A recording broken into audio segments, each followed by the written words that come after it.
proposed super embassy.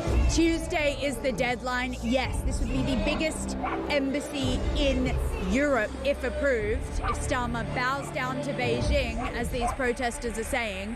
Behind me you can see nobody wants this. No depression at borders! We know that we have to stand up to the abuses of China.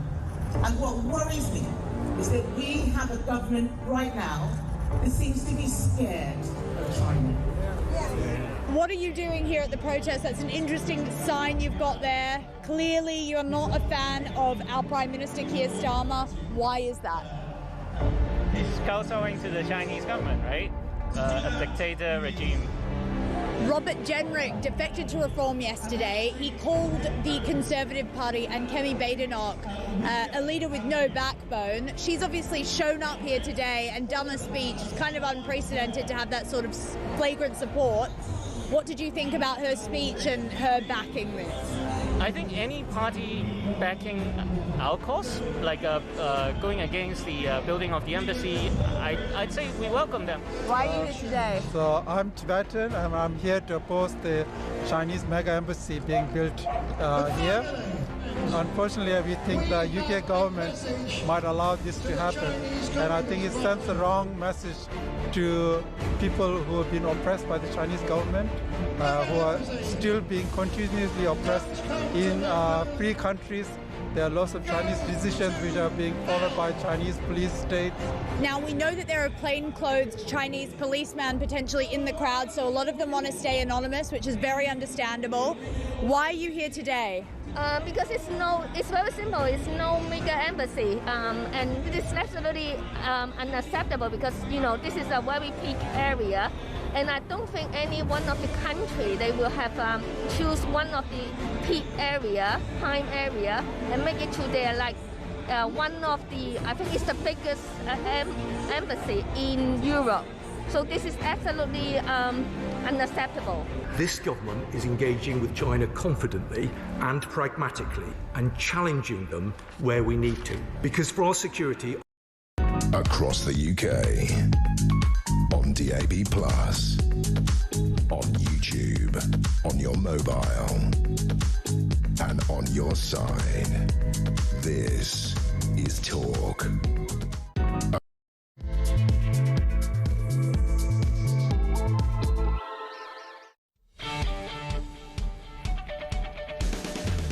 A very good morning to you. Just gone 6 o'clock. Welcome to Tuesday, the 10th of February, you lucky people. By the way, I should remember this very quickly.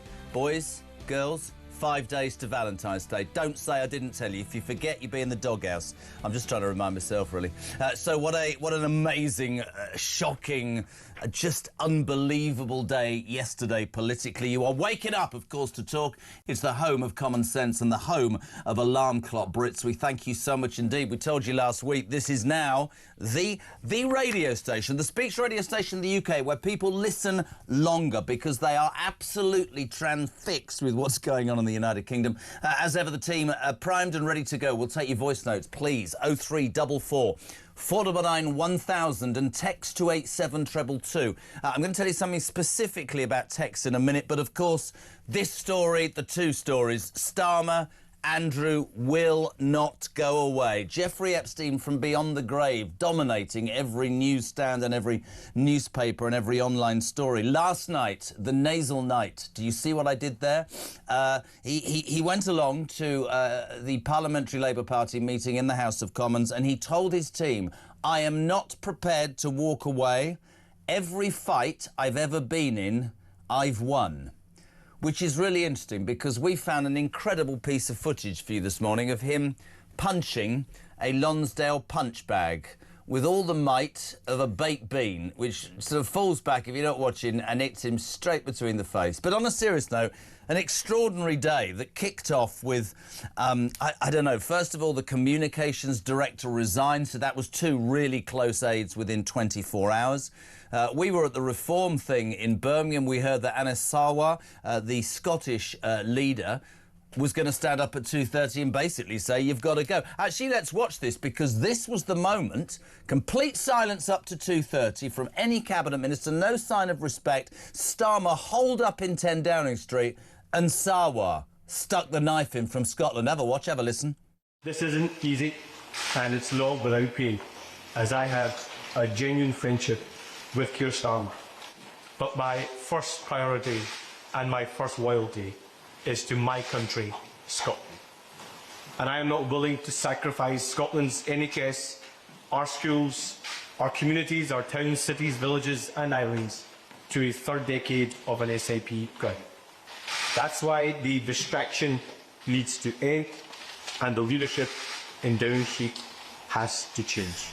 Now, for 24 hours, there had not been the sign of a cabinet minister. There were rumours that they were holding meetings privately, working on how to get him out and an interim. But instantly Sarwar showed his hand. They all fell into line. This was straight away. This was Education Secretary, the odious Bridget Phillipson, on her. This is her on Sky, straight away after Sarwar. Have a listen.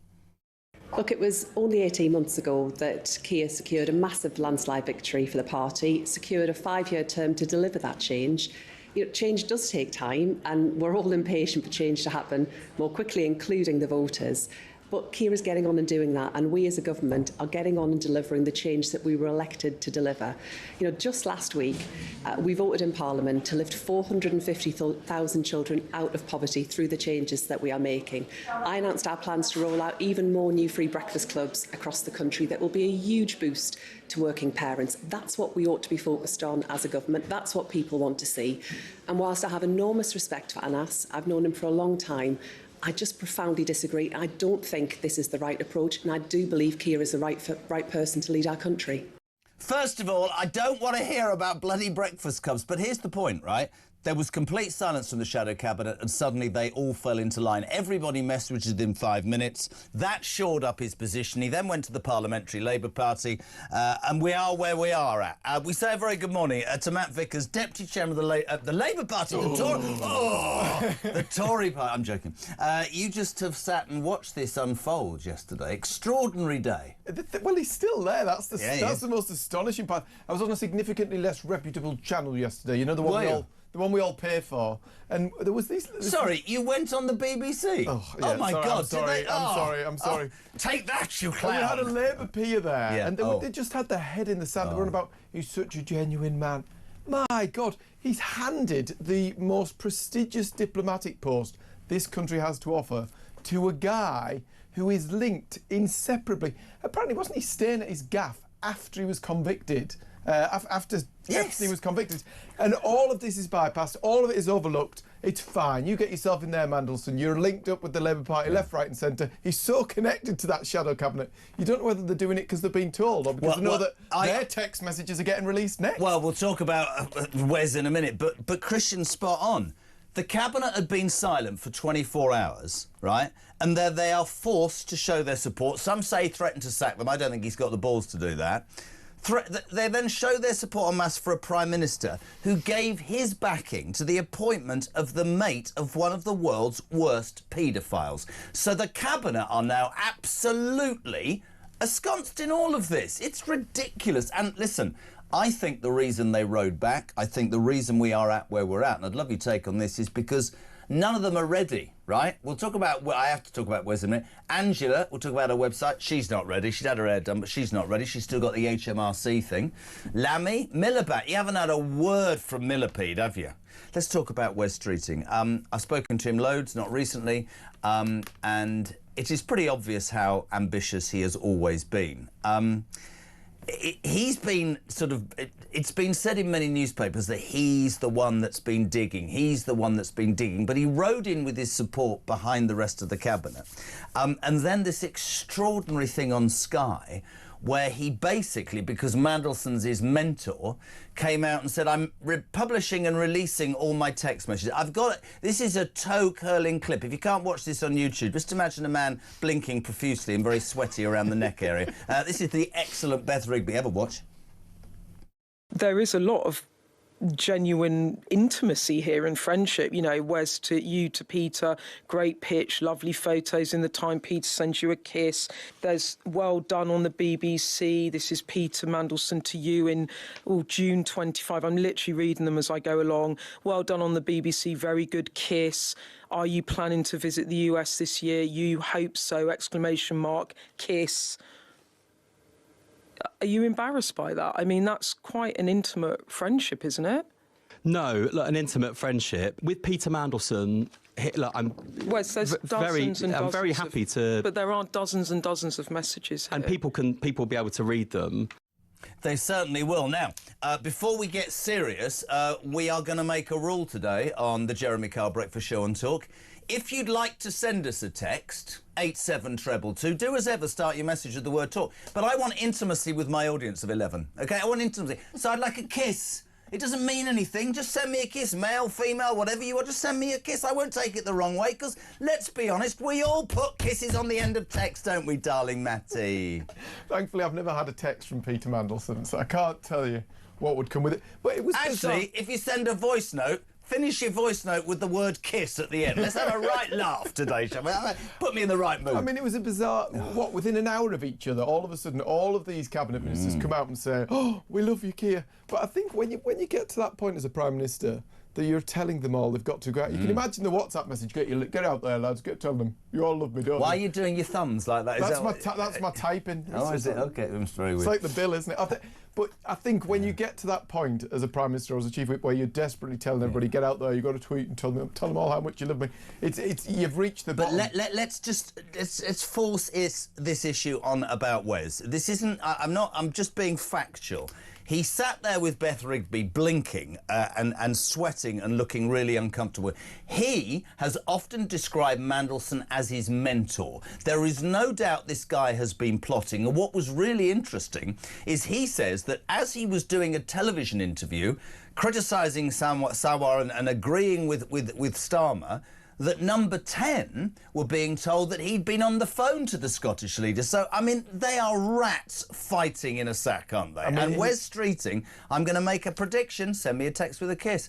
I think Starmer will sack Wes Streeting. I think for anybody at home who couldn't see that footage, that man looks so uncomfortable. He needed a new shirt at the end of that. He was sweating profusely. Why has he released them? That to me is preemptive, isn't it? The other thing is you've got to look at the evidence with the Mandelson thing on Wednesday. So Kemi took Keir a task on Wednesday, forced him into releasing stuff. And there was a whole squabble going on with exemptions. Oh, well, if it's got national security, you would never release anything that was a threat to that. Of course you wouldn't. Or if it embarrasses, us in front of international parties. Well, I mean, what are they trying to have? But has he released all these things in order to only have to release what he needed to release? Because this thing is going to bite him on the backside. When his website gets up and running, his Wes for Leader, Where with Wes thing kicks off. Tony says Wes Streeting just ended his career too yesterday. He's got no chance of being Prime Minister now, has he? Let's be frank. Sometimes it's better to shove out the door that you want out the door before it becomes a problem. And I think yesterday was about damage limitation. He doesn't want to get into this leadership campaign and then it all come flooding out and then him have to produce these texts. So part of it might have been about getting this stuff out the door now. But Beth Rigby literally says to him, there's this huge array of texts, kiss, kiss, kiss, kiss, kiss. And he just went, I don't like Peter Mandelson at all. I really regret meeting Peter Mandelson. But all of these people who keep saying they regret meeting Peter Mandelson, right? They knew what this guy was like. It's all the people bitching about Epstein. You know, Fergie, Andrew, these people. You met him and did business with him after he's released for trafficking children, you sick bunch of idiots. And it's coming back and biting you on the backside. We'll talk royals later as well. But for me, you've now got a lame-duck Prime Minister surrounded by a cabinet who back a man who backed a friend of a paedophile. You've got mutinous Labour MPs. You're an MP. When he goes there last night to the PLP, I'm getting to this, PLP, Parliamentary Labour Party. Do they swallow that? You know, they said he went in very fiercely and everybody slapped the desk and everything. I don't believe that for a moment. We had Carl Turner on yesterday who said it's not good. Yeah, but they bring out the seals, don't they? They get the loyalists in who are going to do the table thumping and they make so much noise. The people at the back who came in all full of energy, ready to kick off. Yeah. Bottled it. I mean, actually, the Labour Party is not one for standing on its morals and standing up to people, is it? When you look at the stuff, these MPs who are supposed to stand up to him and bring him down because he's a rotter, actually, they've walked through lobbies and voted to cut pensioners' winter fuel off. They've voted for the family farm tax. They've voted to batter local businesses with these huge increases in national insurance. So Dave Mottram's right. They don't really care. It's just keeping their jobs. That's it. Yeah, Turkish aren't going to vote for Christmas. So basically, all that's going to happen here is they are going to do whatever they feel they need to do to keep the jobs. Morning, Paula. Morning, Jeremy. Have a great show. Paula from London. Kiss, kiss. Brilliant. OK, can I just... Sorry. OK, this is... it's 6:15. We're live across the UK on Talk. Thank you for tuning in, all 11 of you.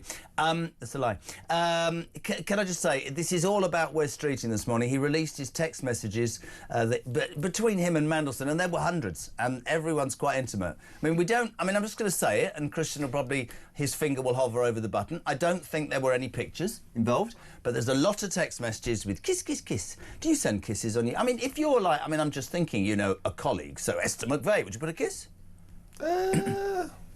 You never know. You never know. You never know. If you worked alongside Peter Mandelson... If I worked alongside Peter Mandelson, would I put a kiss on a text? No, I'd probably wear a suit of armour, if I'm being completely honest, because I'd be terrified. Do you know, the thing is, I mean, I just... One of the things that came out of the show yesterday was, how deep does this go?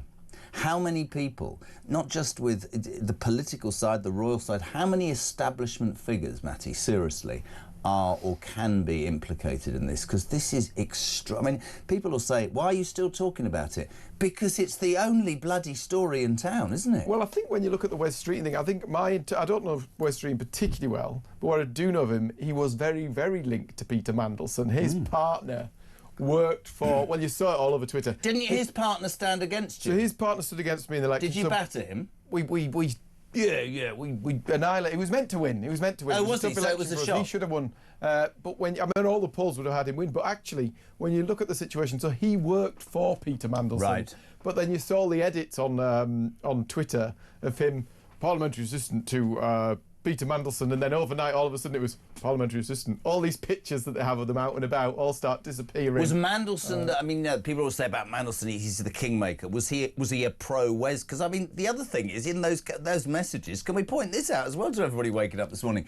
It slagged off Starmer, it slagged off Reeves, and he still sat in the cabinet this morning. They're all after each other's jobs, man. Well, what was it? No plan for growth. Like, the economy's... Tell us a new one. It's a Labour government that's trashing our Morning, economy. Lee. Morning. Morning, Jezza. Lee from Newcastle. Today's predictions. Streeting will be gone. If not today, tomorrow. Hopefully, followed not too long later by Starmer and the rest of his lousy cabinet. Anyway, miss you, love you, bye. It's all getting a bit intimate. If you're just tuning in, if you text today, 87222, if you call a voice note, 0344 499 1000, following in the Wes Streeting, it's fine to send kisses and intimacy to everybody. I want to feel intimate with my audience. Wanting to Alan in Middlesbrough, I feel a bit ick in my throat. Morning, Jez. The coincidence of all cabinet ministers falling into line at the same time reads like Starmer threatening to call a general election if they don't publicly pledge their support of him. It stinks. Cash before country. Miss you. Kiss, kiss, kiss. The Borough, Middlesbrough, around the corner from me. Up the We've Borough? got all the Northerners on this morning. This is Trev from Boston, an alarm clock Brit. There is absolutely no point sending a message to the Jeremy Carr show, as none of my previous messages have been read out. Kiss, kiss. Well, there you are, Trevor. Very good morning to you. Jeff Brewer. Morning, JK. The only thing that can save the Labour Party is the man in Manchester, Burnham, says Jeff. Many people feel that. If Starmer is not prepared, says Howard, to walk away, we'll have to carry him out horizontally, said Howard in Suffolk. Howard, you didn't send me a kiss. I feel quite upset by the whole thing. Now, hello to David. Starmer threatened to call an election, so the Cabinet realised they'd be out of a job. Now, this is very interesting. Backbenchers will look at their email in trays and wonder what, if their jobs are going to work, and that's why they would sometimes say. But the Cabinet, implicated for backing a man who backed a man of a Peter, right?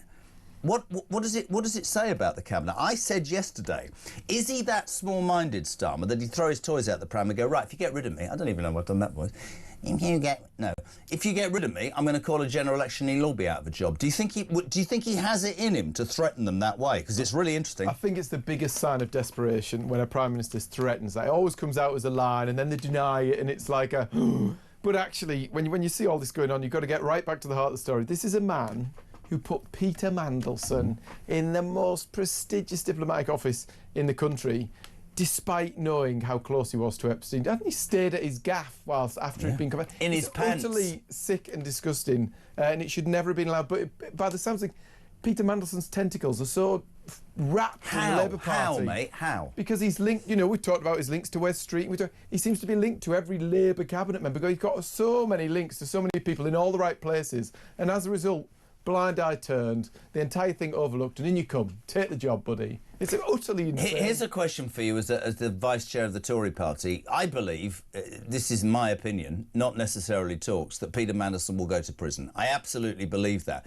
Do you think, I hate the phrase, but do you think he'll squeal? And I'm being completely honest. Because if he is as implicated or wrapped up in the fabric of the Labour Party as many are led to believe, I mean, we could talk about the whole thing crashing down. Well, you've got his house getting searched. I mean, the other thing that's bizarre about this is how long these people have got away with this. Yeah, precisely. You know, you look at if it hadn't been for the Epstein thing unfolding on such a length and all these files being released, like, how long is it since Prince Andrew was actually involved in this? How long is it since Mandelson was engaged in leaking national information, sensitive information from the government, and he's giving it away? This was 2008. And those, by the way, a really good point, mate. Those are the messages that we've seen on the Epstein files. What about what he said? We'll get on to Andrew later, but one of the big things from the show yesterday was people going, how long has this gone on? How many parts of the establishment are implicated, right? And what does this say about...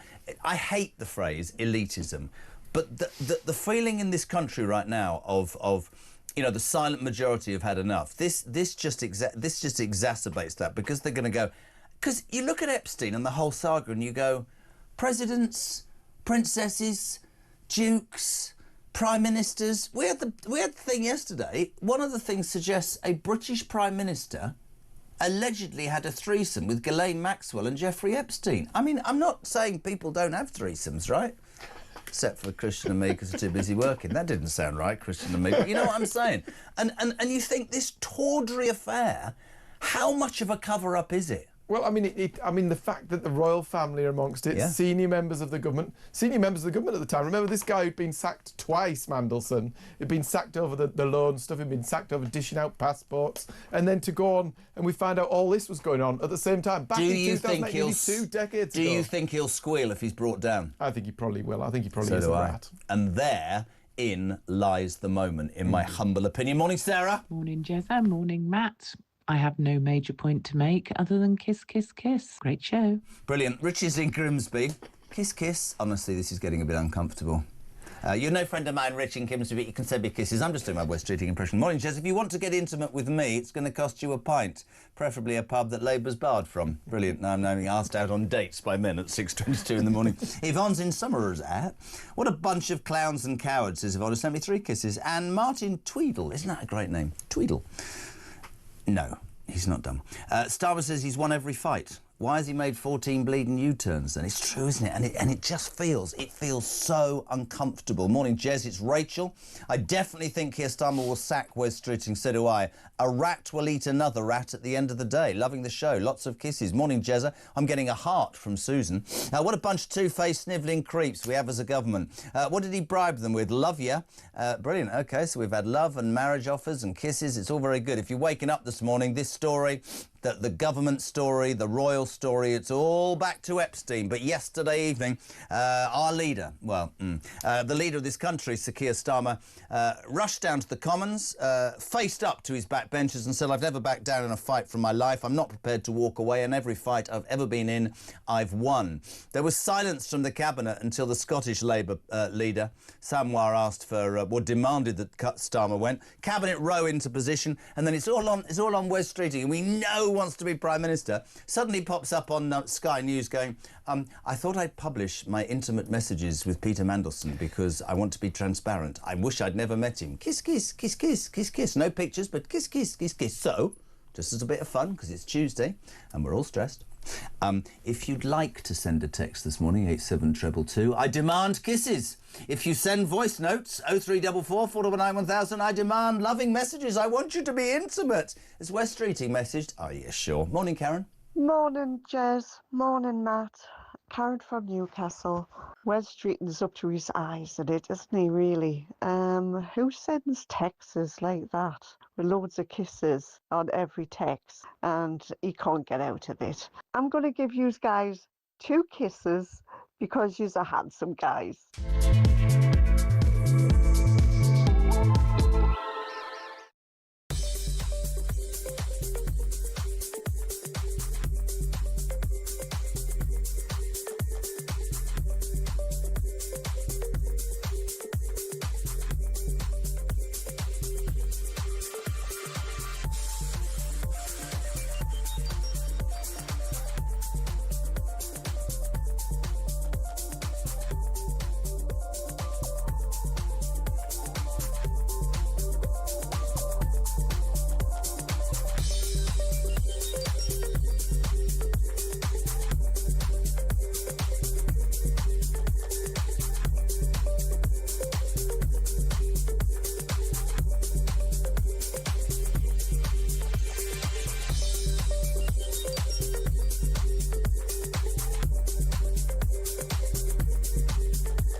So in the time that Labour have been here, more people have come illegally, young men, fighting age men, men that do not share our culture have come to our country, and we are now facing a situation where our army is smaller than the amount of illegal migrants that have come here under this Labour government. Any government can smash those gangs, any government can turn back those boats. Again, it is about the will of the government to do it. It can be done. They've done it in Italy, they've done it in Australia. We can do it here.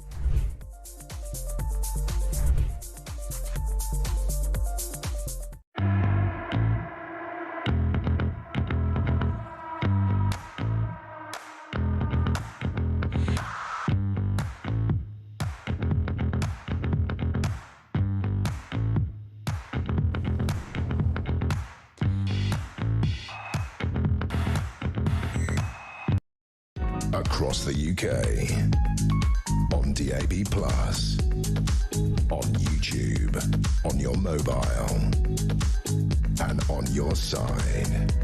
This is Talk. Welcome back, 6:28. It's Tuesday morning, the 10th of February. You're waking up to Talk Breakfast. My name's Jeremy Kyle, and of course this is the home of Common Sense. It's the home of the alarm clock Brett and this story, the Epstein story, how it implicates so many politically. We'll talk about the Duke of York later, but front page of the Mail has it all. Cabinet bounced into giving the PM a stay of execution last night.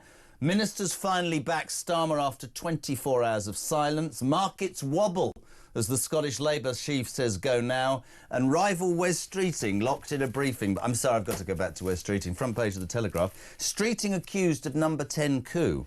Starmer clings on after briefings war, with insiders at number 10 saying, who knows who's behind this? But his name rhymes with Les Wheating. Sorry, are we actually, honestly, Les Wheating? Honestly, it says that. He said, I mean, honestly, even I could work that out. Can we go back to Wes Streeting? The preemptive thing of I'm releasing, you know, that sort of interview with Beth Rigby, sort of teary-eyes, these are my messages, and they are intimate, but I think he's a vile human being, Peter Mandelson. You didn't last June. OK, but you do now. Is he has he finished? Do you think this does for him, or do you think, I mean, there's reports in newspapers this morning that he spoke to Sanwar on Saturday, and that's why the Scottish leader did what he did, and I suspect, if that's true, they would have thought that other cabinet ministers would have fallen into line. That hasn't happened. So if it is true, Is he a busted flush now? So he's had his website registered, hasn't he, since November. He's ready to go. He's waiting. He wants to be the next Prime Minister of the United Kingdom. But actually, I think this, because he is linked to Peter Mandelson, all of the gossip is that he is very, very friendly with Peter Mandelson, or was very, very friendly with Peter Mandelson. So I think he's probably in a very difficult position. He's ready to press go, take the job, but actually the thing that's come out to bite Keir on the backside is definitely going to bite him on the backside. He's released all these text messages. Has he released all of the text messages? Because what you see on Wednesday, what you saw Starmer flip-flopping around on Wednesday, trying to avoid releasing all the documents from this vetting process, trying to find the one that means he can hide one or two of them here or there. He was about to send MPs, Labour MPs were going to walk through that lobby to try and exempt some of this material from publication on Wednesday. They negotiated, they squirmed, they squirreled, and in the end they had to come to this conclusion. Have we seen everything that's been said between Streeton and Mandelson? Who knows? Listen, and then, of course, you've got the other players. Our Ange, who had a makeover yesterday. She had the old hair done. Her website also went live. This is after she gave the PM a full support. The domain name Angela for Leader was registered with the same firm as her parliamentary website. So she says this. I had nothing to do with it. I'm going to sue the person. It's fake news. But actually, the domain name Angela for Leader was registered with the same firm as her parliamentary site. Is it right? She still hasn't paid the tax yet. I hear.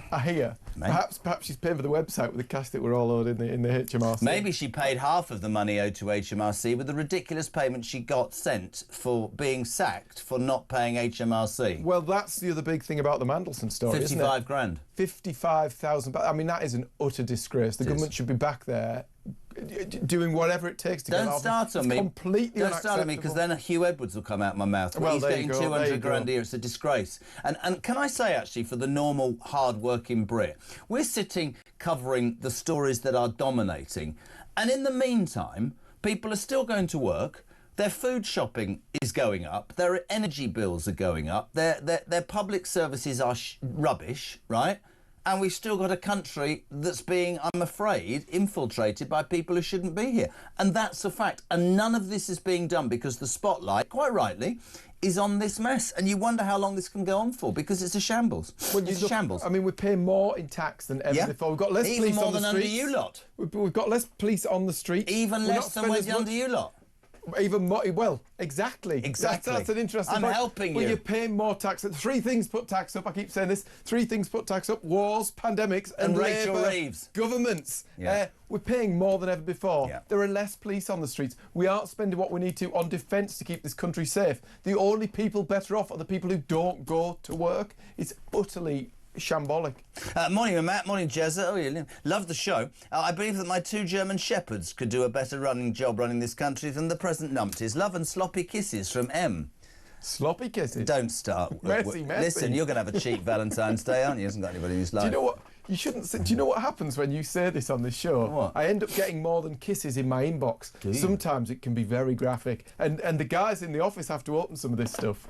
Graphic what? Well, you get sent things that aren't kisses. Really? Oh, yeah, Instagram. Really? It's a naughty thing. Really? Naughty so thing. I've actually helped your love life? You could say that. What, you've never replied to any of them? I'll show you the images afterwards. No, I don't want you to show me the images, You tell please. me whether you helped me or hindered Should we do an interview while you cry and go, I didn't know any of these girls, but I want to show you these messages anyway. Oh, Christ. Mark in Croydon says, I'm not sending any kisses today. I'm saving them for Poppy tomorrow. Oh. He doesn't like you. Jason, morning, Jace. Rodney, the Prime Minister, is a total idiot. Labour has broken the whole of the UK and the UK has gone to the dogs. Sack the lot of them, take it to the King immediately. Oh, please. Dave is going to say what I hate. Morning, Jez. I want to know who really pushed for Mandelson to be the ambassador. I can't believe McSweeney had that much influence. Missing you on already. Where's my breakfast club? With a kiss. Morning, JK.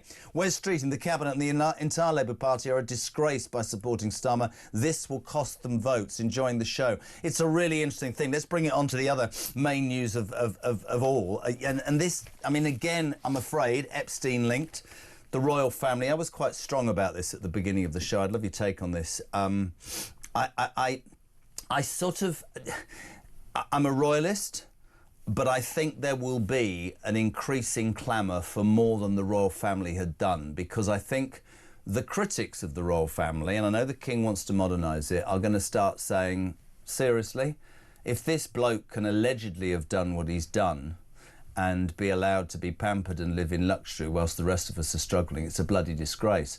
In the middle of the show yesterday, ahead of them landing in Riyadh, the Prince of Wales, they released a statement, Kate and William, saying that they were devastated and shocked and horrid, and it was about the victims. And then late last night, which was interesting, on the back of it turning out that Andrew might well have also shared secrets in his role as a trade envoy to Epstein, Jesus Christ, the King finally broke cover last night and said, I have profound concern over the allegations against Andrew, and the palace is ready to work with the police. That's a massive, massive thing. You're talking about him saying you can come and arrest my brother and I won't stand in your way, which is really, really interesting. I believe he's also implicated. I also, and you'll laugh at me, if he's given secrets, he should be treated exactly the same as Peter Mandelson. I think when you see what's I really gone on, believe that. It's absolutely devastating when you think of what happened to these women at the hands of Epstein and co. And then the fact that our royal family can be linked to it, the fact that senior members of our government can be linked to this vile, awful, depraved stuff is heartbreaking. But it's also it's devastating for the country that our royal family. I mean, what the hell would the Queen have thought of this? Well, you see, I'm going to give you the other side of the argument, which it's only been a week that I listened to Kinsey on this. He's on a bit, and other people. Andrew Loney will be on later, and Robert Jobson, all of them. They're all starting to say, I think understandably, what did she think the 12 million quid was for? There's no doubt that the Queen was an incredible human being. I loved her, the nation loved her. He was her soft touch, Andrew, for reasons that I have my own beliefs, but that's not for broadcast, right? She forgave him, turned a blind eye.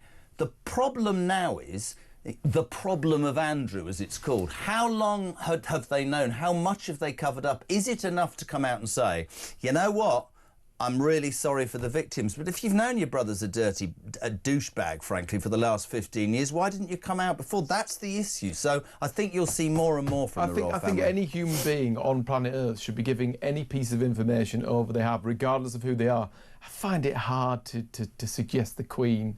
No, I'm going to... Mate, my dad worked for the royal family for 41 years. I'm more royalist than you'll ever be. But what did she think the 12 million was for? Well, true. But I mean, would you even think that somebody could be hooked up? He probably lied to her and said stuff. It's some horrible woman who's making allegations. I thought it was a massage. It turned out to be more than that. Yeah. It was as intimate as Wes. No, I don't mean that. But 12 million quid is 12 million quid. And it is known in royal circles that she was soft on Andrew. Listen, I am the biggest fan of the Queen and I want the monarchy to survive. But I do think we're at a seminal moment. And I think the fact that the Prince of Wales and Charles yesterday broke cover, and the King especially stands ready to support the police probe into his brother, is a massive, we have to get to a point where there can be no doubt about the fact that the King is on board with this and willing to hand over anything that is required to this, because the people tied up in this sick, vile, depraved stuff with Epstein have to be held to account. Nobody can get in the way of it. I find it weird as well. I mean, weird's probably the wrong word. That nobody's thought to think how much of the royal family known for 15 years. This goes back to something that I said at the beginning of the show.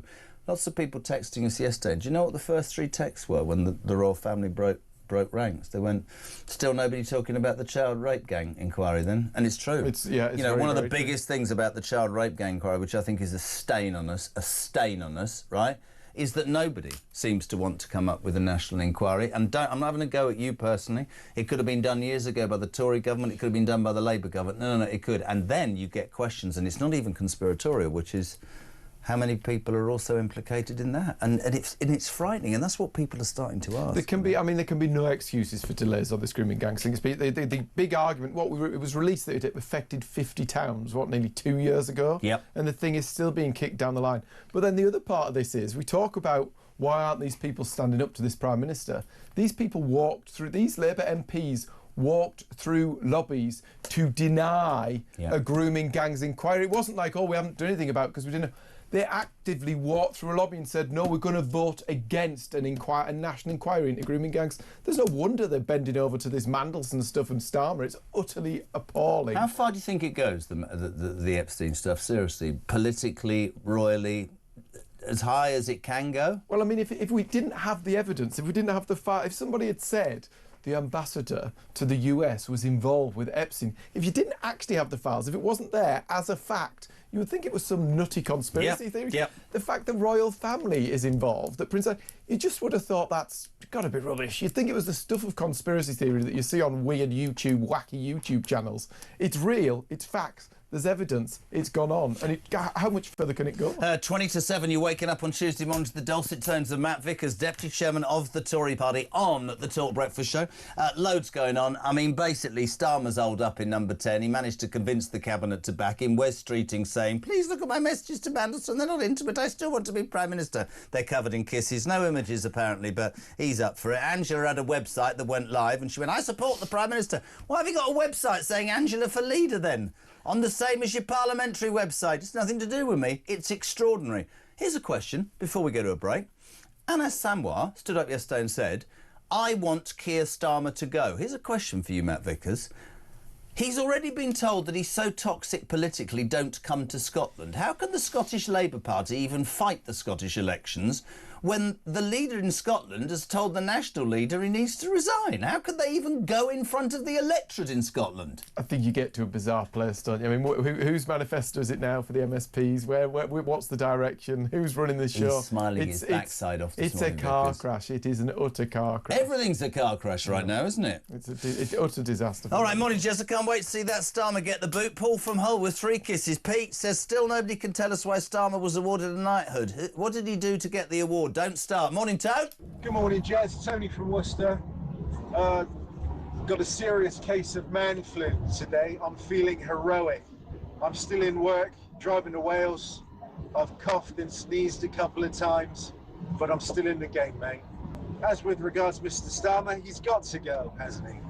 But with this Labour lot, there's nobody decent to replace him. Anyway, have a good day. And oh yes, mwah! Love you, Jez.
Across the UK, on DAB+, on YouTube, on your mobile, and on your side. This is Talk.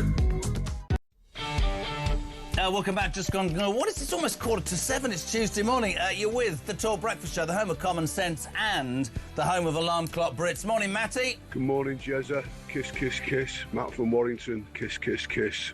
Yeah, I watched it all unfold last night. So we got them all in. The whips went round, scared the pants off them because they had a good look at each other and realised there's no one here fit to run our country. So we'll have to wait another 2 weeks and wait till Denton Gorton crash to the floor. Anyway, have a great show, Jezza. Kiss, kiss, kiss. Love you. Bye. Stop saying it's quite a bit. It's funny though. I love the fact that people get involved. If you are waking up going, why is everybody messaging him with kiss kisses? Is he that vulnerable? No, this is because yesterday Health Secretary Wes Streeting, who seems to be accused by 10 Downing Street of the coup, this is brilliant. I have to keep doing this. Starmer clings on after briefings war with insiders saying, who knows who's behind this? But I think their name rhymes with Les Wheating. Brilliant, well done. That's just the worst thing I've ever heard. Anyway, Wes Streeting then appeared later on, rather sadly. Can we play this again? I think it's brilliant. With Beth Rigby, the excellent Beth Rigby on Sky, and said, there are some intimate messages that I've sent to Peter Mandelson, but it means absolutely nothing. I hate him. Have a watch, have a listen. There is a lot of genuine intimacy here and friendship. You know, Wes to you, to Peter, great pitch, lovely photos in the time Peter sends you a kiss. There's well done on the BBC. This is Peter Mandelson to you in June 25. I'm literally reading them as I go along. Well done on the BBC, very good kiss.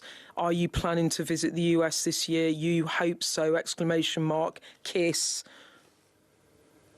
Are you embarrassed by that? I mean, that's quite an intimate friendship, isn't it?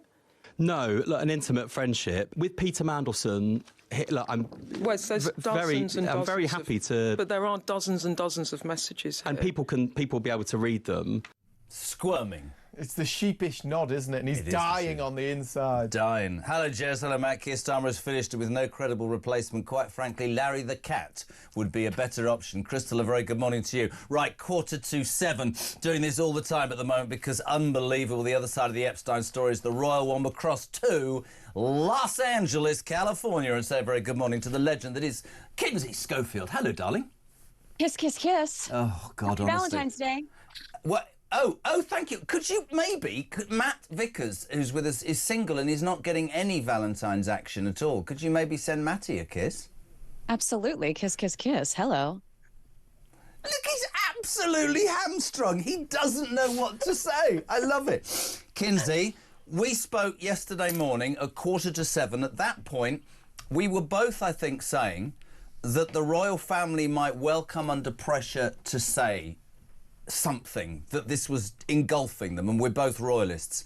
At about 9 o'clock, ahead of his visit to Riyadh, the Prince and Princess of Wales office announced that they were thinking of the victims. We thought that might, later on, you'd finish, but we were wondering on the show later on whether that might bounce the King and Buckingham Palace into more. And last night it happened. King Charles yesterday evening said he stands ready to support any police investigation into his disgraced brother Andrew Mountbatten Windsor. Thames Valley Police are assessing emails that Andrew shared with Epstein whilst he was a trade envoy, and the King has made it clear in words and through unprecedented actions his profound concern at the allegations. While the specific claims are for Mr Mountbatten Windsor to address, if we as a palace are approached by Thames Valley Police, we stand ready to support them as you would expect.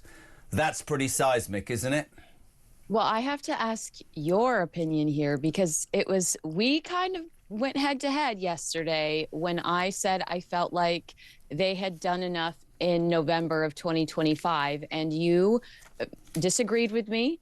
You said that was not what the tone was in the UK, and you felt that there needed to be some stronger support for the victims. You felt like never complain, never explain was not the appropriate route here. And so do you feel good about what you've seen over the last 24 hours? Is it enough for you? Or do you need to hear more from the royal family? Because I'm also seeing complaints that this looks like the royal family just trying to, a PR opportunity for the royal family, a crisis PR move by the royal family, and not something that is sincere. It's a really great question. The thing is, the royal family, I think we talked yesterday about the Queen when Diana sadly died, and the Queen stuck at Balmoral with the grandchildren, didn't come down, and eventually the feeling in the country was, you've got to come and speak. We need to hear from our monarch. I feel the same, perhaps not with the same intensity. I think it's different this time. I think William jumped quickly. I think his father had to follow suit.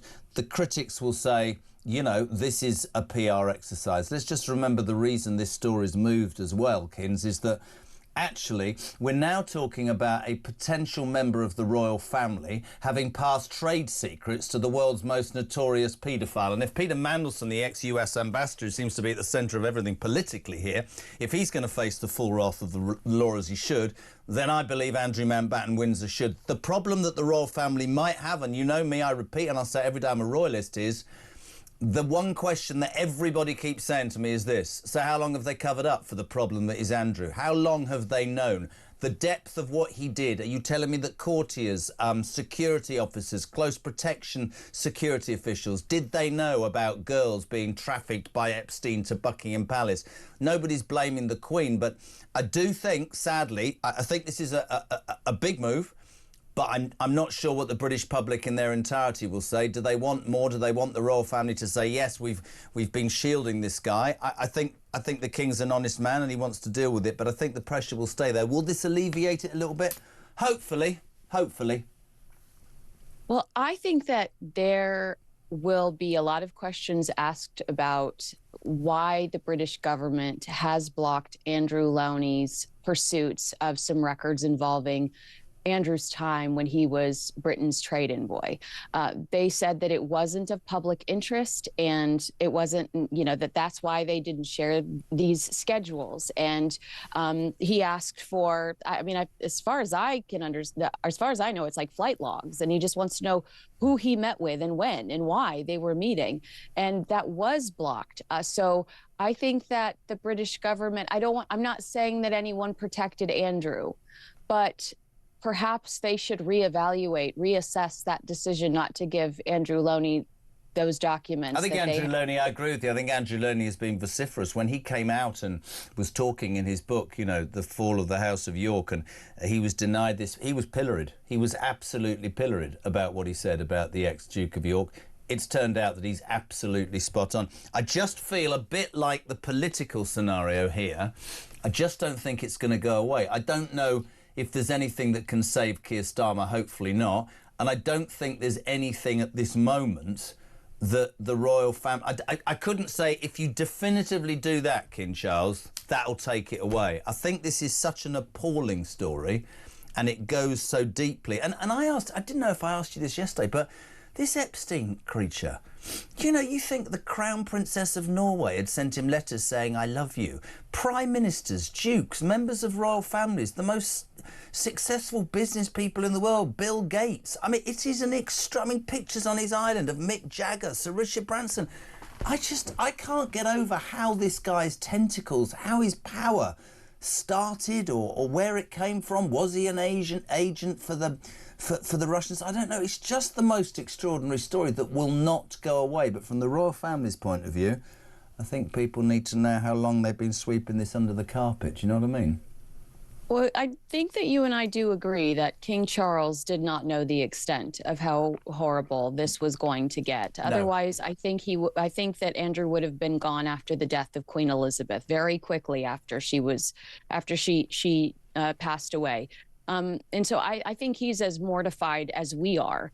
I do think deep down this is a man that has a good heart. And, you know, when we talk about his past transgressions, it was with one woman who he married who is now Queen Camilla. So I do want to defend him in this department. I especially think Prince William wasn't aware of some of the things that he's accused of doing. And, you know, it's just kind of the comfort with Epstein. It's vulgar.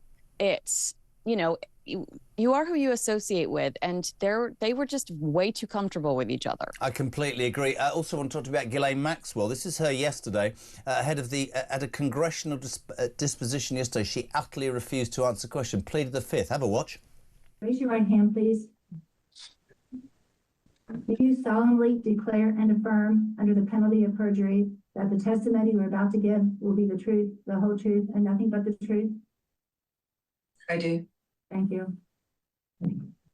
Ms. Maxwell, were you a close friend and confidant of Jeffrey Epstein? I would like to answer your question, but on the advice of counsel, I respectfully decline to answer this question and any related questions. My habeas petition is pending in the Southern District of New York.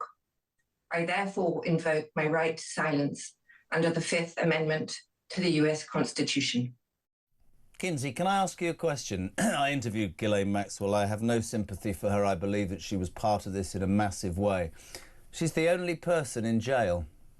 When you look at the names of people implicated, I hope they go after everybody when the dust settles, because I'm not sticking up for Ghislaine Maxwell, but it does seem that she's the only one in prison right now, doesn't it?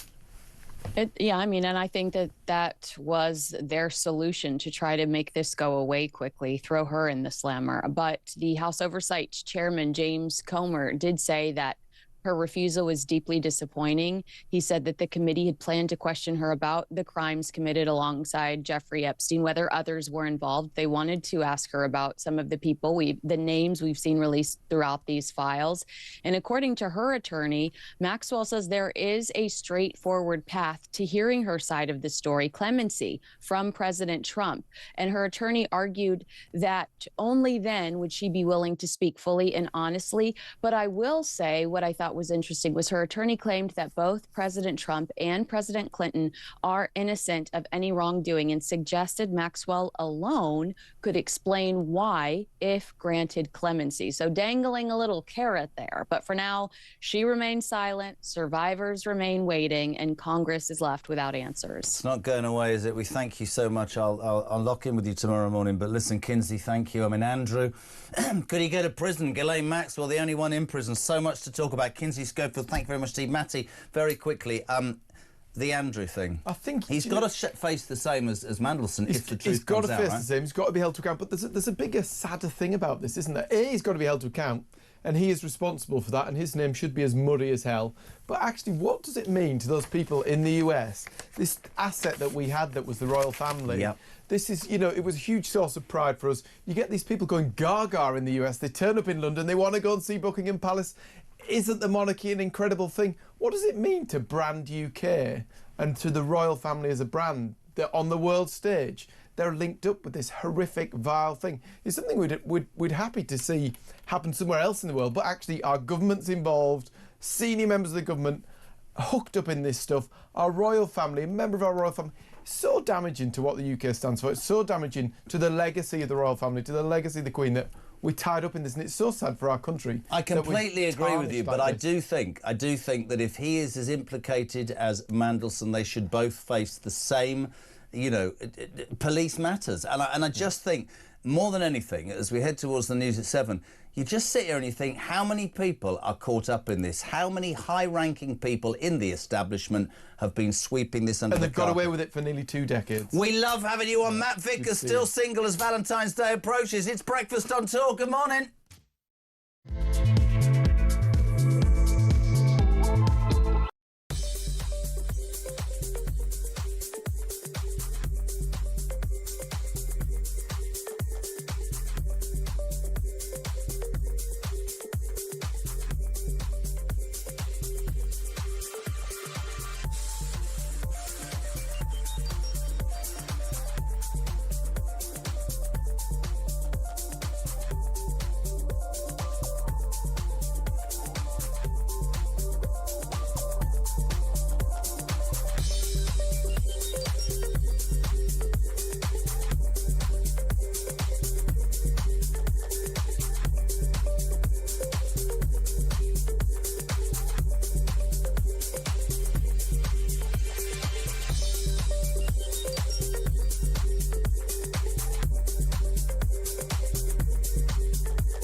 I have a message tonight for the incredible people of Greenland. And if you choose, we welcome you into the United States of America. That is why I said the use of tariffs against allies is completely wrong. You know, the fact that they had a boat land there 500 years ago doesn't mean that they own the land. We're not going to have Russia or China occupy Greenland. So we're going to be doing something with Greenland either the nice way or the more difficult way. Any decision about the future status of Greenland belongs to the people of Greenland and the Kingdom of Denmark alone.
Across the UK, on DAB+, on YouTube, on your mobile, and on your side.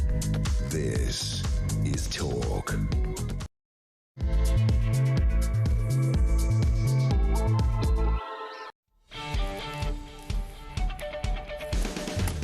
Welcome back. Just gone 7 o'clock. We are live across the United Kingdom. It's the Jeremy Carr Breakfast Show on Talk, of course, the home of common sense, the home of Alarm Clock Brits. And thank you for making us the speech radio station. This is a fact that is listened to for longer than any other in the United Kingdom. I can't get away from the main news story, but before I do, I've got to take a position here. Ollie, bless his little heart, is still at home sick. Sat there with Iris watching this. Little man, I'll be home later. He's not feeling good. But I think he could take this show over. He loves it. He watched all of that stuff yesterday. He's into it. Hope you feel better, little man. See you later. Right, 3 minutes past 7. How do I sell this to you? Yesterday was one heck of a day. Instead of repeating myself, I introduce you to a man who used to be a Labour MP and knows all about shenanigans. Simon Danshuk, good morning. Good morning, good to be with you. I was trying to get some work done yesterday on the computer, working away. I were on Twitter watching the news come through all the time, every 2 minutes. Incredible. I'd love to try and get from you what actually happens in those moments. So we're told Starmer's hold out, right? For 24 hours, not a mention from any cabinet minister. Then suddenly, I'm at the reform thing in Birmingham, this big announcement, 2:30, Anis Samwa, the Scottish leader, is going to call for his resignation. That happens. House of Cards is going to happen. No, suddenly, within 5 seconds, every single cabinet minister says, I support him, I support him, he's absolutely brilliant. So then you have a bit of a reprieve, and then he goes to the Parliamentary Labour Party in the evening, and he's very vocal and says, I've never lost a fight in my life. Really? But then this whole Wes Streeting thing comes out. And you haven't seen this clip, have you? No. This is brilliant. So Wes Streeting suddenly pops up on Sky with Beth Rigby, having been accused of, by Number 10, of being behind it. You know, this is the front of the Telegraph, peeps, by the way. Starmer clings on after briefings war. Insiders at Number 10 say, we know who's behind this. His name rhymes with Les Wheating. I mean, literally on the front page of the Telegraph.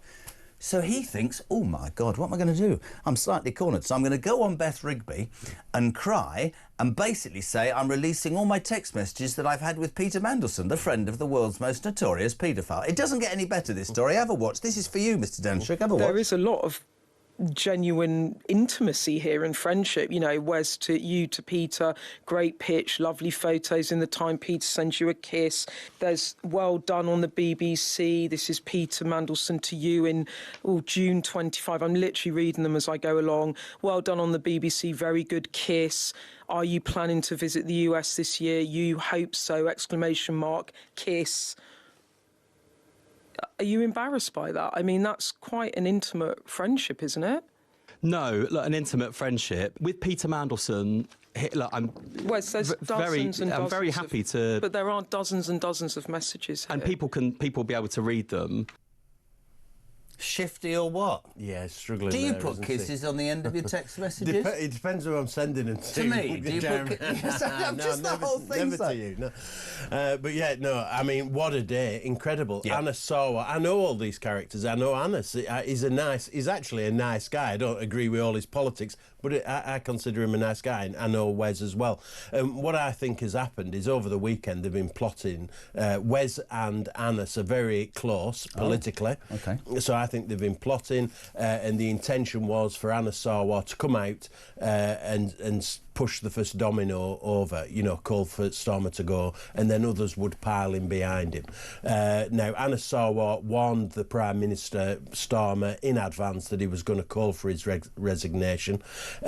And then an operation starts in 10 Downing Street where they do a ring round of all the cabinet ministers, because there's a delay, isn't there, before a lot of the cabinet ministers had stayed quiet for 24 hours. Yep. They hadn't come out backing him. Pressure was applied, and this has happened previously. What sort of pressure, Simon? Oh, everything will have been said. Listen, you're going to face a general election. I think Starmer will have said to some of them, completely. You're going to face a general election. If you don't back the Prime Minister, you're going to lose your job, all the rest of it. And so a pressure's applied. And this is done before. You know, if you go back in time, Gordon Brown was Prime Minister up to the 2010 general election. Parnell was a minister who resigned. James Parnell, that's right. And then an operation took place there, and they managed to stop a rebellion and Brown having to go. So it was successful then, and it was successful yesterday. But I suspect that Wes Streeting had an operation in place. They were ready to push the button and to call for Starmer to leave. Two questions for you then. I'm becoming more conspiratorial by the day. If Anis Samwa and Wes Streeting are close, as you said, and they plotted over the weekend, and that's certainly what Number 10 believe happened, why did he warn 10 Downing Street he was going to tell him in a press conference? Why didn't he ambush him? Why did he give him time, or the Number 10 operation time, to get their tanks in line? Yeah, I think just out of courtesy, really. You know, as he said in his speech, Anis Samwa said in his speech, I consider myself a friend of the Prime Minister. So I think it was a courtesy. But even so, the operation would have started soon after anyway. It was being leaked that Anis Sarwar was going to say that. But it's also at least an hour before. The other question is, if you think that they plotted and Keir, can't believe I'm going to say this, but I will, was on the rocks, later on, that's obviously failed. Somebody's then had to tell Streeting, or Streeting suddenly sussed out, geez, that hasn't happened, and now they're going to turn it on me because I've got bloody WhatsApp messages linked into Peter Mandelson. My entire day's crashing down. So he then arrives on Beth Rigby blinking like a rabbit in the headlights, looking quite sweaty and quite teary. Did Starmer beat off Wes Streeting? Wes Streeting's ambition, which is known by anybody and everybody, is that dead in the water? Oh, no, certainly not dead in the water. Really? Yeah, no, I think Starmer's hanging on by a thread. I mean... Is he? Oh, absolutely. He won't last much longer. I think... you wonder whether Streeting is attempting to get sacked, in actual fact. Well, now, this is really interesting. I completely agree with you. I think he's out of options, Starmer, in that the communications director's gone, the chief of staff gone. Apparently the cabinet secretary, Wormold, is going to for the chop today. Yeah. Does it show him a strength? This is the problem. This is what I love about politics, right? If he sacks Streeting to show he's the big man who's never lost a fight, Streeting's then free on the backbenches to run around and gather up all the votes. Yeah, absolutely. And the bigger point here is that Starmer appointed Mandelson as US ambassador, and we shouldn't forget that, and that's why he's in the situation he is. But let me put this to you. He is quite rightly facing the wrath of the British public and his own MPs because he backed Mandelson, and everybody knew he was a dodgy bugger, excuse my French, right, whose friendship with Epstein is becoming murkier by the day. You can now surely, as Christian said to me at 5:30 this morning, say, so we've got 24 cabinet ministers, right, who are backing the appointment of the Prime Minister's mate, who's best mates with the world's most notorious paedophile. So those 24 are all implicated now, aren't they? Yeah, absolutely. That's exactly Christian's exactly right. That's the point I made on social media yesterday. They are culpable now. Yeah. All the cabinet are culpable, and they won't be happy about that. They've been dragged into this, haven't they? They've had to defend the indefensible. You know, Starmer's on the ropes. I'd be surprised if he'll probably last a week, but he certainly won't go beyond the May elections. Well, that's the other thing, of course, which is fascinating. Thinking Premiership, are you a football fan? I don't do football, you know. Oh, Jesus, right, sack him. Yeah. But in football, the manager's a dead man walking, right? And you're playing the champions and the runners-up. Nobody wants to... How would anybody want to come into the Labour Party? You know, they've got a by-election coming up, they've got the local elections coming up, polls will tell us, we've got John Curtis here later, that Labour will be trounced. I don't know if that's a fact, we don't know until the day it happens, but... If that's true, why would you want to come in? And so you've got this fascinating scenario where the lame duck Starmer running out of staff is holed up still in Downing Street. And I still believe we're on resignation watch.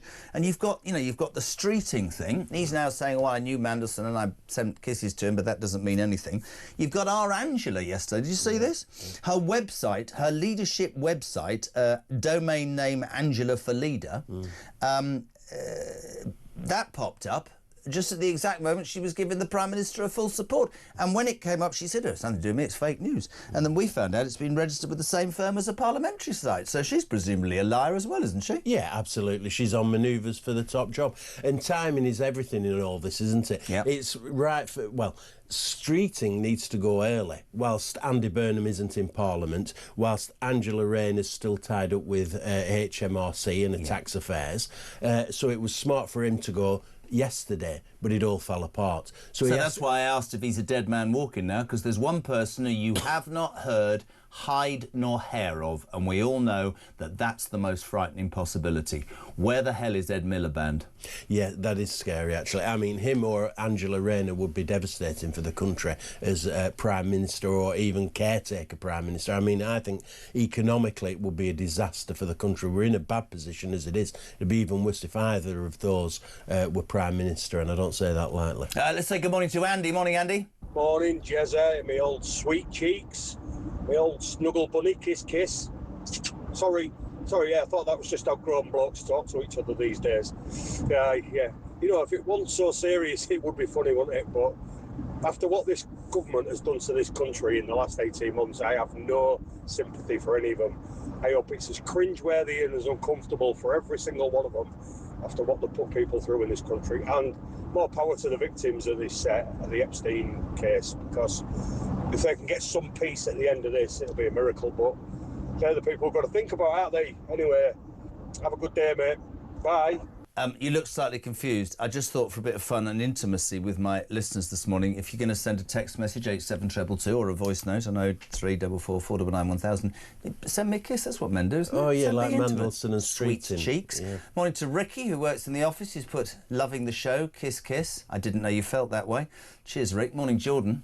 Morning, Jazza. Jordan from Chesterfield. Sat at Heathrow Terminal 5, waiting to fly to Los Angeles for 4 weeks. Think by the time I come back, we might have a new Prime Minister. Have a good day, Jazz. Kiss, kiss. I feel slightly uncomfortable now. It's an extraordinary story. You've got cabinet ministers running around trying to promote themselves, save their backsides. You've got Labour MPs 1 minute in mutiny. Did he really calm them down last night? I don't know. You're so right. It's all about timing, isn't it? Yeah. If you look back in history, when anybody's toppled, and do you know what really infuriates me? I hear this again and again and again. They say nobody ever gets rid of a Labour Prime Minister. I think, again, they're forgetting the strength of the British people and the silent majority. I think the voice of the British people has never been stronger. Yeah, no, absolutely right. And I think the Labour MPs who came together last night, and for listeners, if they don't know, what happens every Monday, 6 o'clock, there's a meeting of the Parliamentary Labour Party. So all MPs and peers, lords, Labour lords, all come together in Committee Room 14 in the House of Commons. It's a gigantic wood-panelled room, and at one end you don't always have the leader there. You have different presentations by different speakers, cabinet ministers, etc. But last night it was obviously Starmer, and he allegedly made this great speech, one of his best speeches ever. He's not a great speaker, to be quite honest, so it'd have been fascinating to listen to. But I think the Labour MPs, coming back to your point, are gullible. Many of them are new to politics. They've not been in Parliament very long, only 18 months, many of them. And I think to be persuaded by Starmer is a big mistake because, as you say, the public out there are fuming at Starmer. He's the least popular Prime Minister Britain has ever had. So the idea that he can win over these Labour MPs whose seat depend on it is for the birds. I completely agree. 7:15. If you want a moment of clarity in your life, and I do, I feel there's only one person to hear from. Good morning, Diane Abbott. I think that the round of applause in the committee room just now was staged, just as all those endorsements of the Prime Minister, which appeared within 5 minutes of each other, were staged. And I can't see him lasting beyond May's election.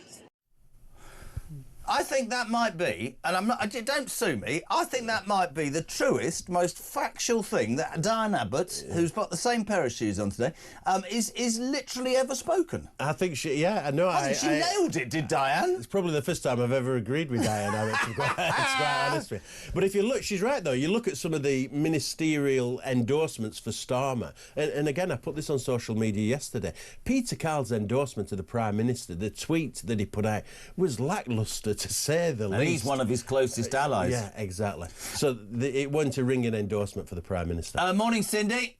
Morning, Jeremy. This is Cindy in Michigan. You know, Keir Starmer needs to step down and kiss, kiss, kiss. It's getting weirder by the minute, this breakfast show, isn't it? That's Cindy from Michigan. Honestly, I'm quite overcome there. Christian's smiling at me in a weird way. Let's also talk about the wider implications. And I have to say, I loved what you said, and I do think a couple of last voice notes as well.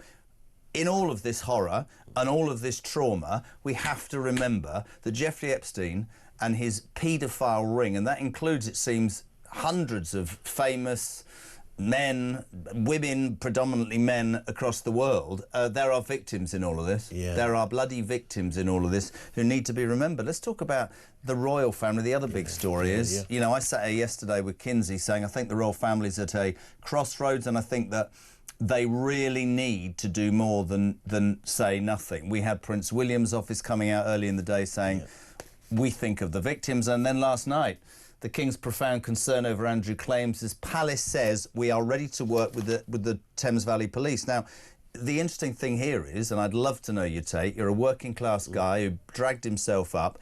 I am a royalist, but I cannot, with a clear conscience, right, say, and this is true, that if Peter Mandelson's going down, whether he squeals or not, the ex-Duke of York has to face exactly the same fate. If that human being has released information via email as a trade envoy, it is on a par with Mandelson, and he shouldn't be protected. And that's the first step, Bud Charles, because people are beginning to say, how long have you covered up for this brother? I think it's a perfectly fair point to make. And I'm a royalist. Andrew Windsor is in a much worse position than Peter Mandelson, because it's alleged that Andrew had relations with some of the trafficked girls, women, young women. I mean, that's the allegation against him. And now it comes out that he's been leaking sensitive information to Epstein. I mean, it's disastrous for the royal family. I'm a royalist too. You know, a smaller, smarter royal family would suit me.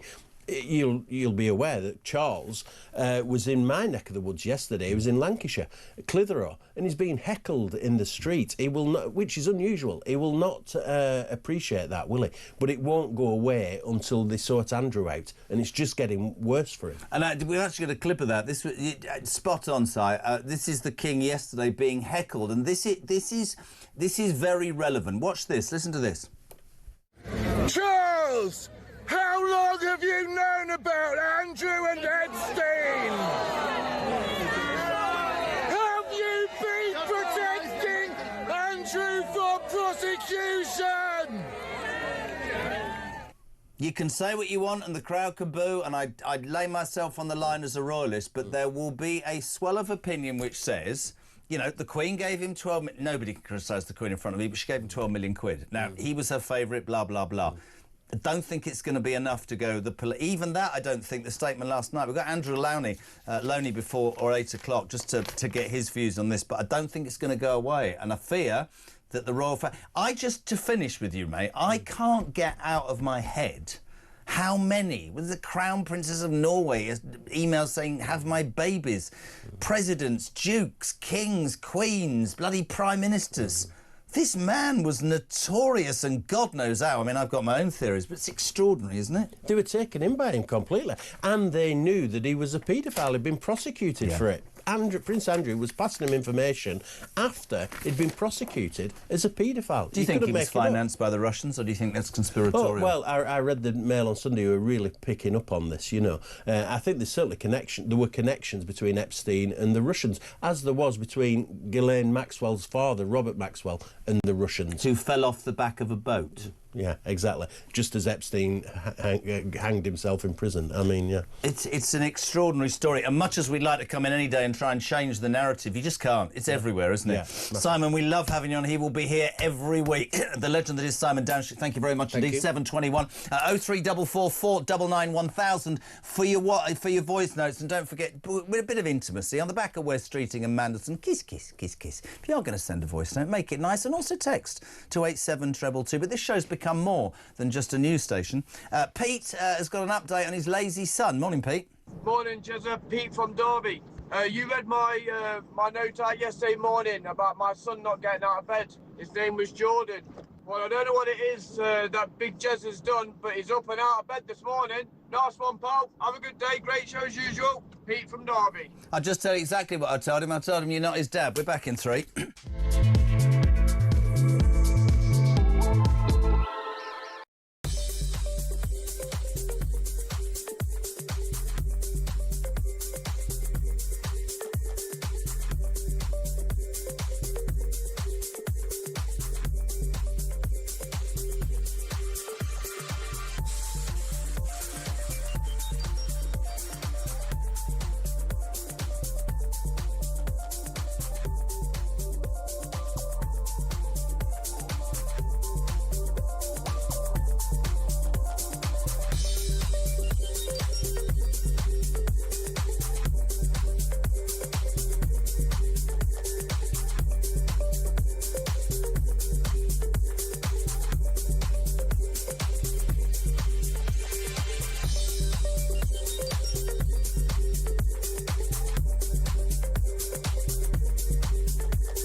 I have a message tonight for the incredible people of Greenland. And if you choose, we welcome you into the United States of America. I think Keir Starmer is doing a very good job. You think?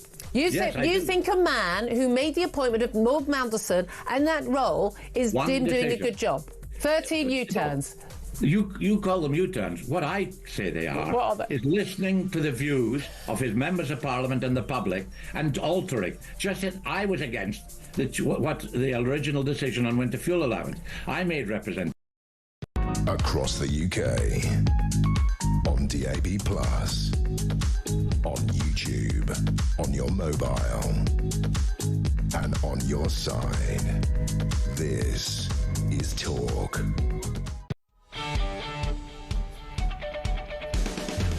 Welcome back, 7:25. It's Wednesday morning. If you're waking up to just two stories. It is absolutely dominating. From the grave, the vile paedophile Jeffrey Epstein has cast a shadow over Keir Starmer's government. Quite rightly, too, he's clinging on. He took on the backbenchers yesterday. Wes Streeting started a coup, allegedly, according to Number 10, and that failed, and he ended up on television saying, I know I've got intimate texts with Peter Mandelson, but he's a vile human being. So if you do send a text to me today, 87222, be intimate, send a kiss, call me sweet cheeks, make me feel special. Honestly. The royal family implicated, it seems, up to their necks. Unfortunately, some people heckling the king yesterday saying, how long have you known? Why are you protecting your brother? The king came out last night and said, we will absolutely stand by the police if anything happens. It's just an ongoing situation. Kevin, good morning. Good morning, Jeremy. Kevin from Birmingham. This Labour government, they can kiss my... Brilliant. There you go. So it's very romantic. Hello to Ian from Merseyside. Promises made to get power. They promise change. Wow. Is this change? The hard-pressed, higher taxed alarm clock Brits deserve so much better, Jez. Keep it going. Morning. Zoe from Lancashire. That was Streeting shooting himself in the foot. He's finished. Rich, good morning. Don't forget all MPs and government have disappearing messages on their phones now. All electronic devices should be seized from Cabinet. Hello to Gaz in Scunny. Just imagine if Ghislaine Maxwell talked. I imagine a lot of powerful men across the world will be pulling strings to keep her quiet. Stephen Macmillan, the royal family are in danger as never before. My solution is that Charles abdicates and hands on to William. The move separates Andrew's actions from a future monarchy and allows William to map a new, modern path to the future. Steve, thank you, from Bromsgrove. Sharon Miller, good morning. I'm blaming the Queen. She knew about her son's disgusting behaviour and covered it up with a payoff. I don't know if I go that far. I think she was a doting mum. Ian, Angela Rayner is biding her time until the HMRC clears her. Hopefully this will be within days and we can have Valentine's Day massacre with the kisses to everybody. Hello to... morning, Pete. How you doing, son? Morning, Pete. Call to send lots of kisses to Talk Television. Oh, it's such a sexy phone call. Ain't for bleeding you, Jeremy. It's for people like Isabel. Get out of it, mate. Who's sending you kisses this time of the morning? Sorry, what's wrong with that? It was the weirdest voice note ever. Never mind. Anyway, on that note, ladies and gentlemen, making her daily debut, or even appearance, we say a very good morning to the legend, Talk's international editor, Isabel Oakeshott, looking bright and beautiful. Hello. Well, listen, I'm really cheered up. That's the only kiss I've had this morning, you know, thanks to that listener. Well, bring them on. Tash in Bexhill said... Jez, I suspect you saw Richard Tice yesterday when you were hosting the Reform Do in Birmingham. I hope you pointed out to him that Valentine's Day is coming. He should have that rock in his pocket, sure how that sounds, for Isabel by now. I did it again. I interviewed him. I said, you know, your priorities, patience is a virtue, patience is a... How long are you prepared to wait, Isabel Oakeshott? That's all I'm saying. Well, listen, breaking news this morning. I do have a ring, and I'm about to show it to you. Da, da, da. Are you being... It's a card with a ring on it. Is that all he sent you? Is that what he sent you? And it's not even from him, so... Oh, my God. Listen, lovely to have you on, babe. I come in every day and I say to Christian, do you think people are bored of this by now? Because it just won't go away. I mean, the pressure on actually the Prime Minister and of course, Andrew will talk about in a sec. But yesterday was just one of those days where you just couldn't keep your eyes off your phone. I've so many things to ask you. My favourite line is, my favourite thing is the Wes Streeting interview. Have you seen this with Beth Rigby? I have. Yes, quite awkward. I got to play this again if you're just tuning in, because people tune in the whole time. Basically what happened was Starmer's holed up in number 10. Nobody's supporting him. At 2:30, the Scottish leader, Anas Sarwar, basically said, I want you out. He apparently spoke to Wes Streeting at the weekend. None of the cabinet ministers then did anything about it. They all came out and supported Starmer for some reason, probably because he threatened a general election or he'd sack him. At which point, Streeting is a little bit cornered. I like on the front of the Telegraph, Starmer clings on after briefings war, with insiders saying, we know who's behind this. His name rhymes with Les Wheating. That literally came from 10 Downing Street. Whereupon Wes Streeting thinking, Christ, that hasn't happened, the coup, and now they're going to have a go at me. I've got messages that are quite intimate with Peter Mandelson, so I better go on television and do a mea culpa. Have a watch. This is Wes yesterday. There is a lot of genuine intimacy here and friendship. You know, Wes to you, to Peter, great pitch, lovely photos in the time. Peter sends you a kiss. There's well done on the BBC. This is Peter Mandelson to you in June 25. I'm literally reading them as I go along. Well done on the BBC. Very good kiss. Are you planning to visit the US this year? You hope so! Exclamation mark. Kiss. Are you embarrassed by that? I mean, that's quite an intimate friendship, isn't it? No, look, an intimate friendship. With Peter Mandelson, look, I'm very happy to... But there are dozens and dozens of messages here. And people will be able to read them. Isabel Oakeshott.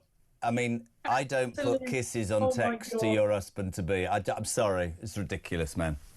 That was cringe, wasn't it? That was absolutely cringe. I mean, Wes Streeting, from a sort of ambitious politician point of view, did the right thing in getting those messages out, because he clearly knew that there was a strong likelihood that they would find their way into the public domain. So he's just sort of trying to get them all out there, particularly on a tempestuous news day when they were likely to get less coverage. So, you know, I can see his rationale there, but that interview will come back to haunt him. You know, if he thinks he's running for the leadership, that is just going to be played on a loop, isn't it? I completely agree. It was such an interesting day, and Christian made, I think, the most salient point this morning in our meeting early on. He said the Prime Minister goes for a showdown with his backbenchers. We don't sort of believe that they're just silenced for a while. Some of them, as Simon Danczuk said, very inexperienced, and it would have been easy to do that. But more importantly is that the Cabinet, the entire Cabinet, in coming out under pressure or not to support Starmer, are showing their support for a decision to employ as US ambassador one of the best friends of the world's most notorious paedophile. So they are now completely implicated as well, aren't they? I mean, I think that there's no sort of fiction here, really. It's obvious that that was just a charade yesterday, wasn't it? No one really believes that all those voices that came out within an hour of each other with these pre-prepared lines truly supports Keir Starmer. He's finished, it's over, it's done. It's just a question of the choreography now as to when he goes. He is mortally wounded. And now it's all about who's going to take over. And I think unexpected things could happen. You know, we're now all adjusting to the idea that we may be stuck with Starmer until after the by-election at the end of this month, or even after the May elections. But I think this is such a fast-moving situation. It's so febrile. I mean, have we heard, by the way, from Shabana Mahmood? Well, I had a really interesting chat with several people yesterday, and I put that out there, that Shabana Mahmood is doing, you know, a job and is quite high profile. And it was told to me in no uncertain terms that the membership would not go anywhere near endorsing her. And we sadly doesn't bother me. Well, it would if he was the Prime Minister. The membership are 73% likely to vote Ed Miliband as the next leader of the Labour Party. And we can talk about Ange, whose leadership website went live. Oh, it wasn't her that did that, though. But yeah, Ed Miliband, who, by the way, has been very, very quiet, hasn't he, Isabel Oakeshott? He has been very, very quiet. It's a bit like, you know, when your toddlers disappear and they're very, very quiet, and then you kind of go and find them and they've got your makeup bag and there's lipstick everywhere.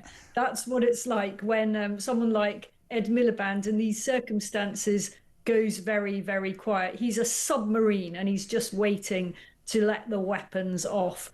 I think that it's evidently, I think Wes Streeting from yesterday is pretty damaged from that. You know, I know what he was trying to do, but I think it's damaging. So I think you are left probably with a Ed Miliband versus Angela Rayner contest with a few other also-rans when the time comes. None of this is a particularly thrilling prospect, is it? There was something else I wanted to talk to you about, Jeremy, this couple of things. There's one aspect, there's so much news has been pouring out that there are things that I think haven't got the attention that they probably deserve. Did you notice that as part of all the release of these files from the US in the last few days, that Jeffrey Epstein's death, a statement on Jeffrey Epstein's death, was drafted the day before he died? Yep. I think that's absolutely fascinating. That is not just some, you know, newspaper predicting it. It was a US attorney statement the day before he died.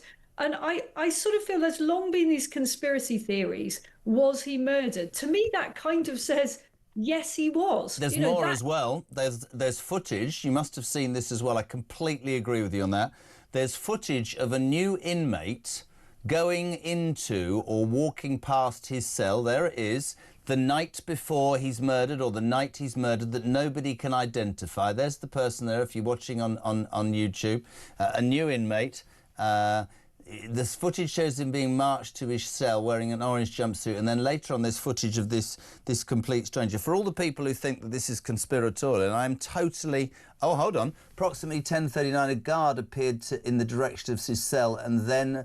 it's all very... This is very dubious if you're not watching. I'm not going to describe it for the radio, but it does say to the people who have long thought that Epstein was in the power of other people, and I made the point yesterday, Isabel, where did he get his... He went from millionaire to multi-billionaire, as you said on yesterday morning show. If he was, you know, hoovering up information from a variety of senior politicians and royalty across the world, maybe he was financed by the Russians, and at the risk of anybody thinking I'm nuts, right? Maybe they knocked him off when he'd been as useful as he could be. I don't know. But the whole thing, I mean, it just doesn't go away, mate, does it? It absolutely doesn't. And, you know, for me, that is a really crucial bit of evidence, that a statement being drafted the day before, that is surely, that tells you that there is a lot more to any of this than meets the eye. And I never thought anyway that Epstein was the kind of personality that would take his own life. No. Whether you can in solitary as well, to be perfectly honest. I know the idea was that a couple of the officers have been paid or whatever. I just don't know, like you. Too many unanswered questions. Can I also... I want you to tell... This is brilliant, and I was given this yesterday, and you sent it to me just now. You make a really good point. In the midst of this huge scandal that seems to have engulfed us politically and engulfed the royal family, I said it earlier, there's still a bloody country on its knees, and people are still suffering, and a government that is handicapped by its own inability to tell the truth to each other, are not doing what they want to do. And then we arrive, ladies and gentlemen, and pin back your lugholes. Isabel Oakeshott, tell me about Bangor University in North Wales. Well, Bangor University has put out a statement, the students at Bangor University, saying that, and I'm quoting here, in line with our values, in line with their values, they will not be platforming anyone from reform for any debates. And I think Bangor University may come to bitterly regret that position because as of this morning, in line with Reform UK's values, Reform UK is threatening to defund Bangor University. No government funding, no student loans. And I actually think they mean it. You know, we cannot be using taxpayers' money to support universities that shut down any kind of wide, free political debate. That is not what university education is all about. What an utter disgrace. Those self-indulgent little poppets who somehow think that they've got the right to monopolise political opinion and shut out the broad spectrum of debate that has its absolute heart in academia. If our universities can't have free academic debate, free debate about the future of our country, then what the hell is going to become of us? And by the way, just one more thing, because I know we're running out of time. I keep looking at my phone because I'm mesmerised by this cartoon in the Telegraph, this Mac cartoon. It shows a couple of people on the Chagos Islands, and it says, the UK is in crisis. I think we should give it to Mauritius. Honestly, I completely agree. Can I just say about Bangor? Try and be balanced. I completely agree with you, but Bangor University is saying that the students' union that made this decision is separate to them and they don't agree with it. But the fact of the matter is, and the reason this story is so important, and I don't want to talk about my own kids, but I have a daughter at a university. I worry about our schools and I worry about our universities. I think they're being indoctrinated. I think there is only one political message being sent. And all those people at Bangor University and others who will don their T-shirts saying Free Palestine need to open your bloody minds and listen to both sides of the argument. I don't care. See, I'm old enough to say this. I don't care if I would spend my life talking to you and we would disagree profoundly, but that's a democracy. But you have to have that debate. You can't have just one side. And I'm afraid that so many of the young... God, I sound like my dad. So many of the younger generation, it's that's my way and that's my truth and that's my world. And you lot are a bunch of antiquated old dinosaurs who need to be cancelled. No, you need to understand there are 2, possibly 4 sides to the political argument. Open your bloody minds. I'm totally with you on this. I think it's outrageous.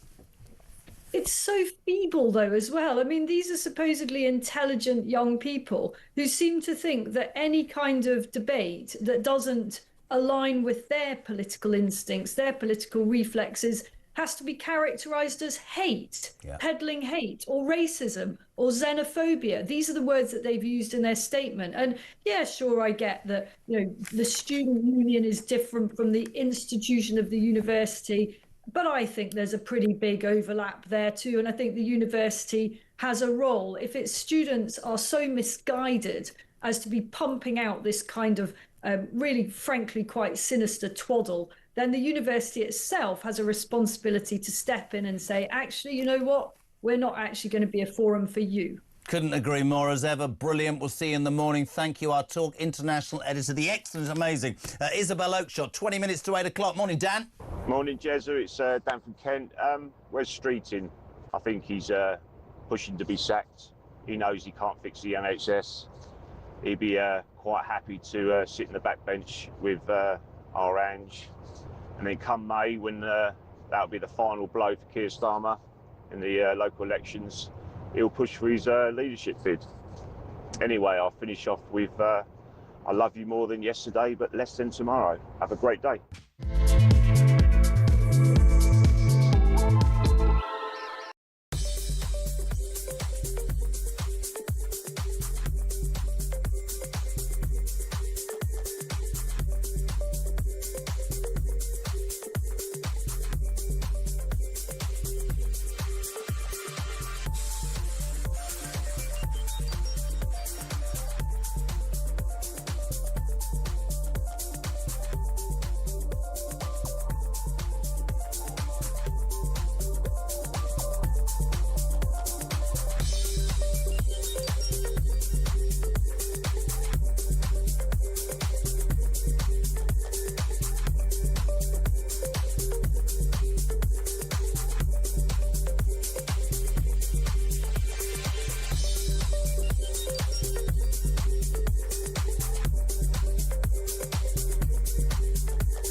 Across the UK. On DAB+. On YouTube. On your mobile. And on your side. This is Talk. Welcome back. Busy show this morning. It's all about the government. It's all about the royal family. Andrew Loney, who has made so many points about the Duke of York, the ex-Duke of York. He will be on the show ahead of 8 o'clock. But I'm delighted. My partner in crime from yesterday, Samara Gill, is here. How are you? Hello. I'm good. I'm great. I'm kind of still living off the energy of that conference. I mean, whether you like reform or not, they know how to put an event on, that's for sure. They certainly do. I know you had an exclusive yesterday with Nigel. I was running around doing my thing. We haven't got an awful lot of time. Tell me more.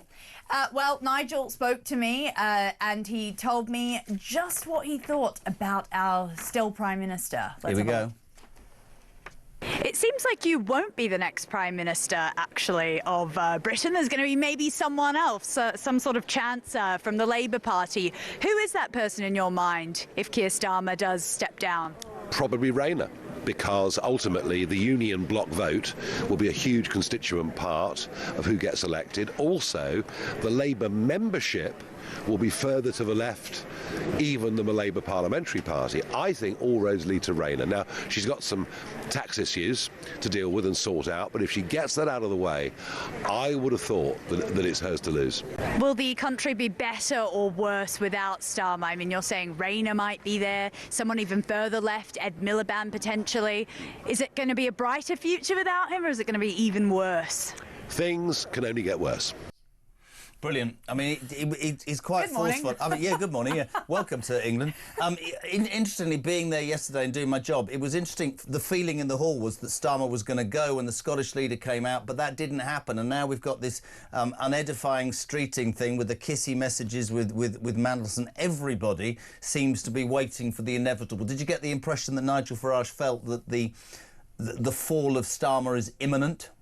I think he did feel that, but he also did say that it's going to be replaced with someone probably much worse. He did say that in his speech. But I agree, as a journalist, I felt a bit baited by the Reform Party because we thought there was going to be a shadow cabinet. Now, they did say in the coming days they will be announcing just who is going to fill that. Farage also said in the interview that I did with him that it's not going to be anyone who has previously failed at the position that they were put in. So that's quite interesting. That means we can rule out someone like Jenrick as Home Secretary, also Braverman as well. Those people will not get a second chance, which is, in my opinion, quite good to hear. And speaking of people like Jenrick and Braverman, to be in the room there, to see the reaction, there's a lot of unfiltered behaviour that goes on at those conferences. I think there is a bit of a chasm between the old guard and the new, which is completely normal. But it's interesting to see that dynamic shift in reform, even just from conference, where you still had those sort of tried and true reformers who've been there from the start,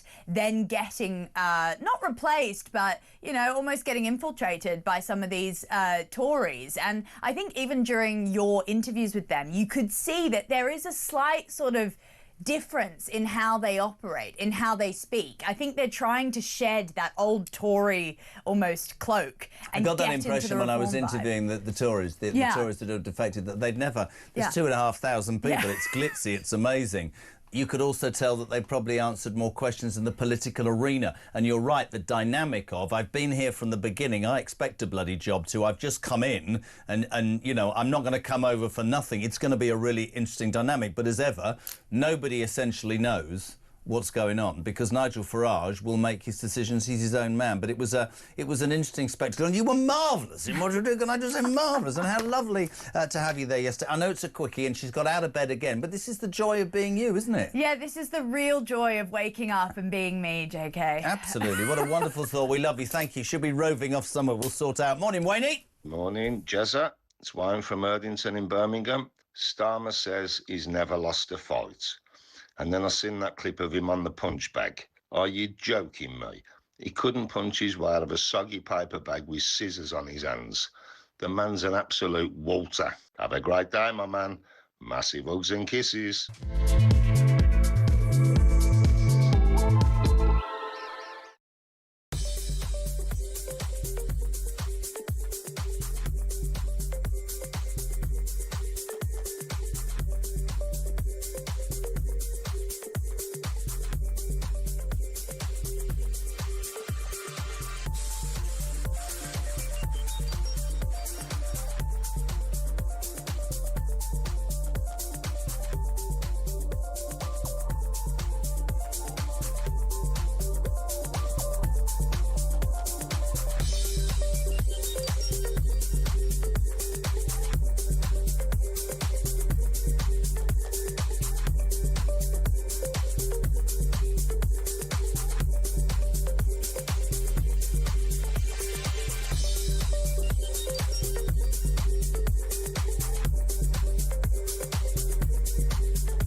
So there's some people in society who believe that, you know, the flag is the symbol of the country, we should be proud of it, we should wave it, and, you know, I'm one of those. People who are apologists for the British Empire, for apologists for how we've been in the past, and it's almost a symbol of national shame to them. It's kind of like, well, we flew that flag. Oh, I'm not sure about this one. The whole national shame thing, I believe that actually that's a sort of a greater agenda going on, to be honest with you. It's apologist nature of sort of of so many successive governments now who have sort of almost been forced to be embarrassed by our great British history.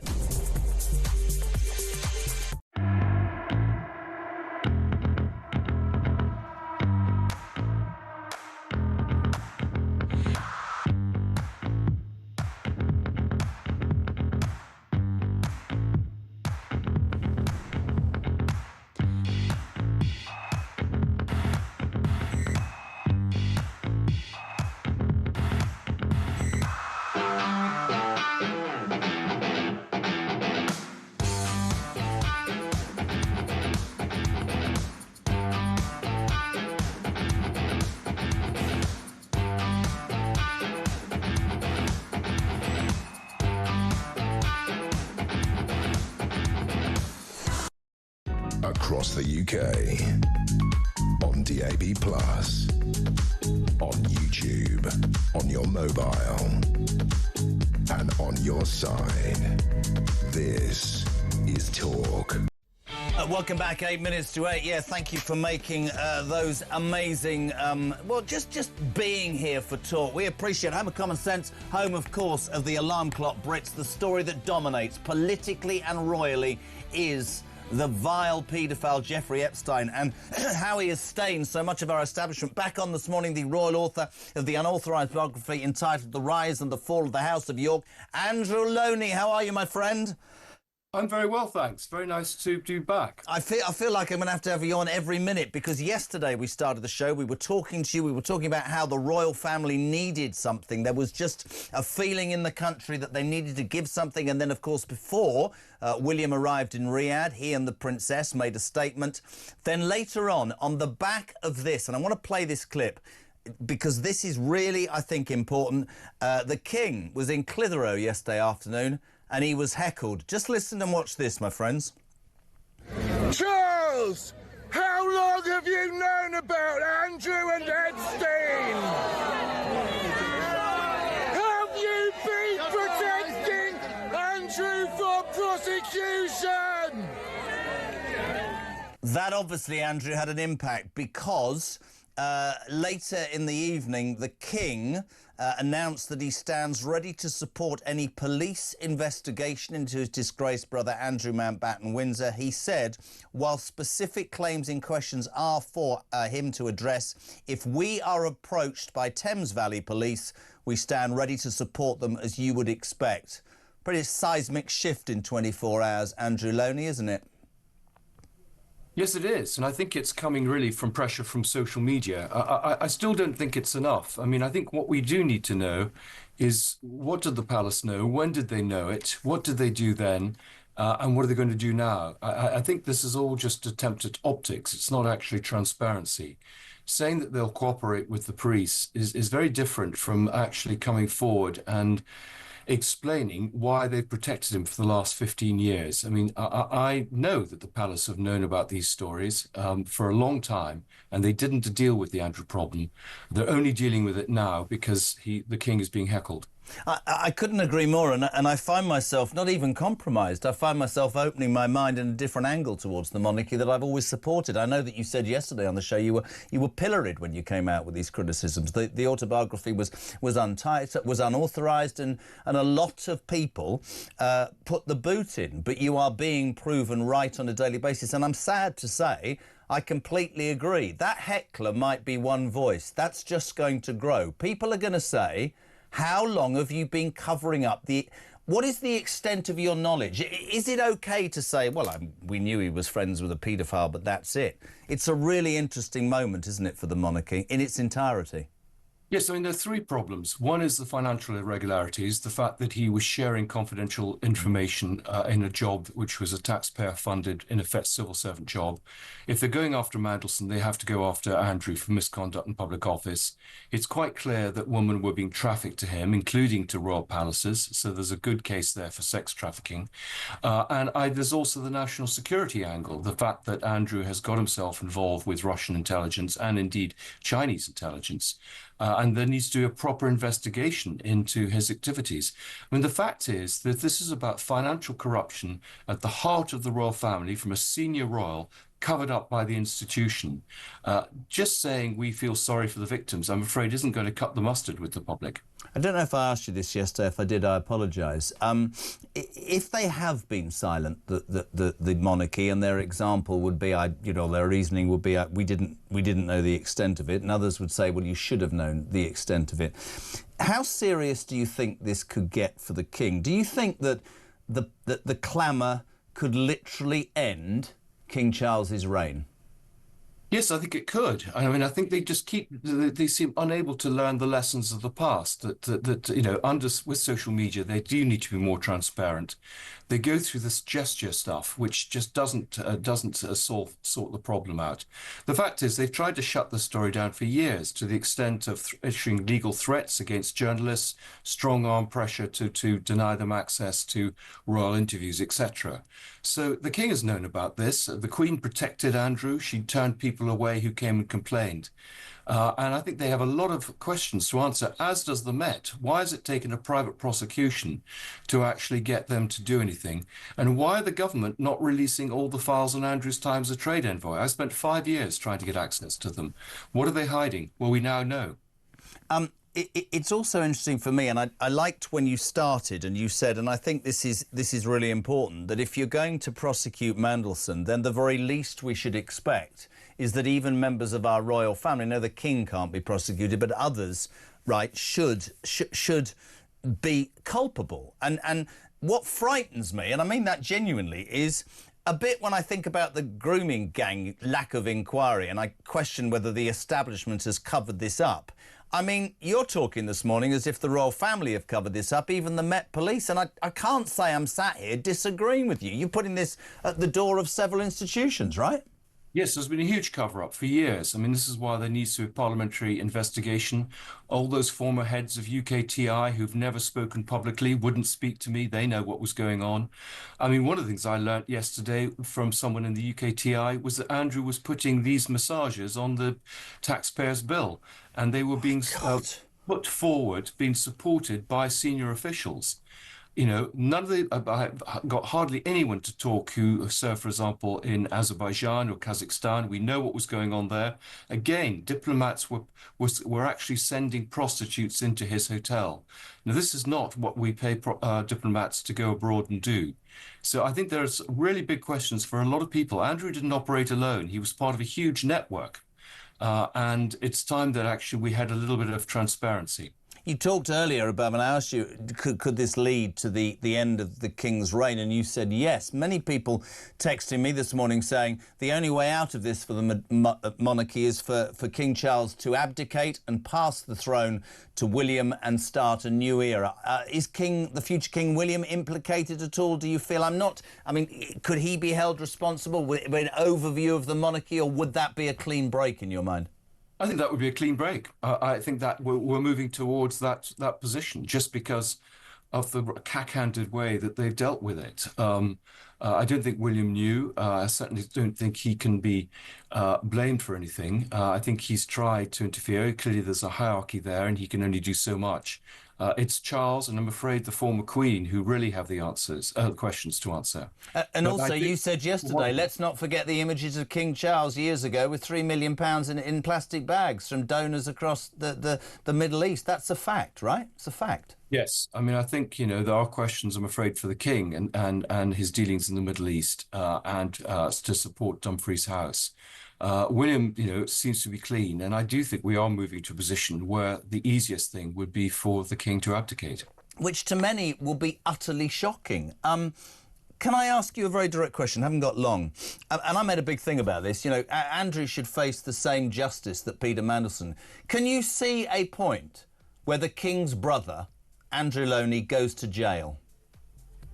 Andrew Mountbatten-Windsor, I hope, not me. No, I can't see him going to jail.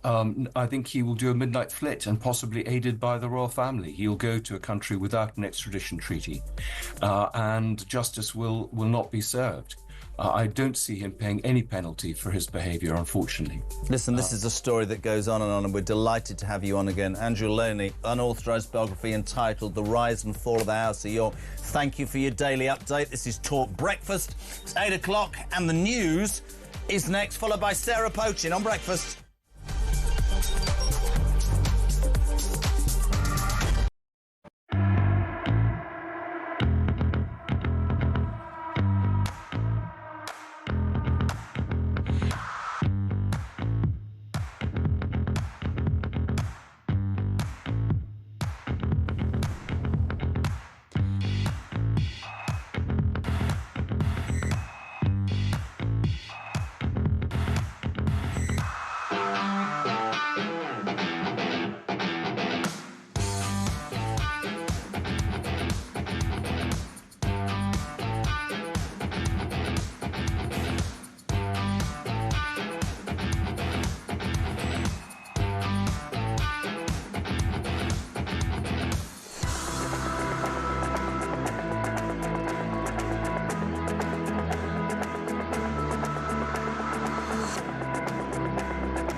Across the UK, on DAB+, on YouTube, on your mobile, and on your side.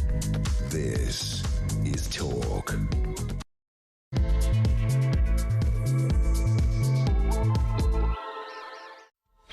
Welcome back. Just gone 8 o'clock. There is so much to cram. It is Tuesday the 10th of February and the Prime Minister, Sir Keir Starmer, is still in Downing Street. One of the most extraordinary days ever. He was holed up yesterday morning. Many thought it was time to go.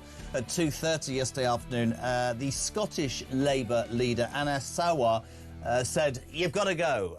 People were like, this is it. But within minutes, the entire cabinet, who'd been quiet for 24 hours, suddenly backed Starmer. This sort of answered one question, you know, is he there for the day or however? But it also implicates now 24 cabinet members who have supported a man who gave his mate a position when he knew he was best mates with the world's most notorious paedophile. That was the first part of the day. And then the other fallout, which is fantastic, I genuinely mean this, is rumours started to abound that Sawa was working with Streeting, that they had a little conversation on Saturday and that Streeting went, you do that, and then the House of Cards will fall, and it didn't happen. And 3 hours later, old Wes Streeting, Mr Confident, Mr I want to be Prime Minister, was interviewed on Sky with sort of tears in his eyes going, these are my intimate messages with Peter Mandelson.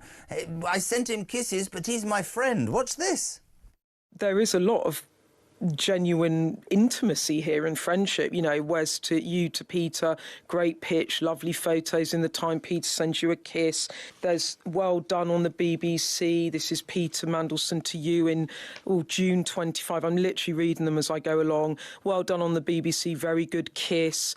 Are you planning to visit the US this year? You hope so, exclamation mark, kiss. Are you embarrassed by that? I mean, that's quite an intimate friendship, isn't it? No, look, an intimate friendship. With Peter Mandelson, look, I'm very happy to... But there are dozens and dozens of messages here. And people will be able to read them. So it's not intimate to put a kiss. Is his leadership ambitions up in smoke? How long does Starmer last? I just thought as a bit of fun this morning, if you're going to text the show 87222 or send me a voice note, let's have some intimacy. Morning, Darren. All right, Jezza. Darren working over there in Holland. Just want to start off by sending you a couple of early morning kisses. And hang on a minute. What's that, Karen? Oh, I'm on the phone to... No, Karen, it's just a laugh. It's Jeremy Kyle. We're just having a laugh on the radio. Jezza got to go, bye.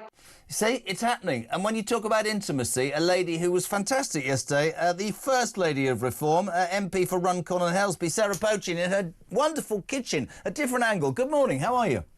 Good morning, Jeremy. It's a good job that you haven't got any screenshots of all my kisses to you. Well, that's another story, but shh. I'm prepared to release them all. I am. In transparent rules, I'll just... Never mind. Mate, we talked yesterday, but away from that, from your own personal point of view, an extraordinary day. I mean, he clings on. Wes Streeting, I think his ambitions are up in smoke. I don't mind anybody arguing that with me. And Angela Rayner, her leadership website went live as she was giving an interview showing her full support to Keir Starmer. She's not ready, that's why she did that. The domain name, this is favourite, Angela for Leader, was registered with the same firm as her parliamentary site, but she said it's fake news. What did you make of the whole day, Sarah? Do you know what? They're fighting like rats in a sack already. But what is so disappointing is it's so bad for British politics. We had all this with the Tories, didn't we? And Labour came in promising that wasn't going to happen, promising there was no corruption or fraud or toxicity in their ranks. And all we've seen are all of those things. Wes Streeting is absolutely finished now. I mean, as you know, I've been attacking Wes Streeting for his stance on the puberty blocking trial. It's an absolute disgrace how he's kowtowing to the trans lobby. This now is just about the last nail in his coffin. He will not survive this. There's no way Wes Streeting now will be able to run for leadership of the Labour Party. Well, it's interesting. So we've got live pictures of, well, it says here, live pictures of ministers arriving for the cabinet meeting and no buggers turned up so far, so that's interesting. Oh, there's one. No, it doesn't look like a cabinet minister. But here's a question about Wes Streeting.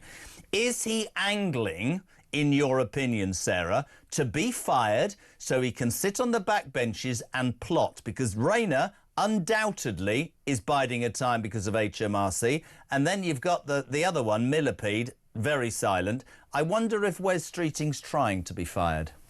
Look, Wes Streeting honestly will never become leader now. His association with Mandelson, and joking aside, they were intimate text messages, you know, showing a very strong friendship. Yep. And as I've said before, you know, you judge a man on who he keeps as his friends. Wes Streeting has absolutely just crucified himself. He will never stand or have a chance of standing as leader. He might as well just forget it. But from Reform's point of view, of course, we actually don't want Keir Starmer to go anywhere. He's the best advert for reform going. He's such a weak leader. He's such a disaster. He U-turns left, right and centre. We're quite happy for him to stay in place until the next general election. Well, yeah, that's true. He did say that he's won every fight as he faced up to the PLP, the Parliamentary Labour Party, last night. He's won every fight in his life and he's not about to back down now. But we know, as the headline says, that the knives are out. And we know that if people are... I mean, I thought it was really interesting. What did you take on this as well? I think Christian's dead right. You didn't hear a thing from those cabinet ministers for 24 hours whilst he was squirming on the end of a hook. And then, as the Mail says, they were bounced into giving him a stay of execution. And Christian said this earlier, to give him credit, actually, and say, well, does that now mean, surely it does, that the 24 members of our cabinet are as implicated in supporting Mandelson, who was best mates with the world's most notorious paedophile? Because if they had any morality, surely they'd have forced out Starmer for that decision. Morgan McSweeney went. Yeah, before I heard you make these points earlier this morning, I thought exactly the same myself when I heard this. It really stinks, doesn't it? They are effectively putting their weight and support behind somebody who, as we know, has appointed, best friends of a paedophile to such a prominent position and embarrassed this country. Let's not forget what's going on here, apart from the murky, disgusting, despicable behaviour of these men. But Keir Starmer has embarrassed Great Britain on the world stage. And that is so damaging. Let's not forget that.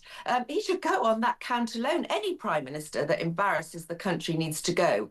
But look, what's the alternative? Rayner or Miliband? The country will be on its knees. Well, it's already on its knees from a small business point of view.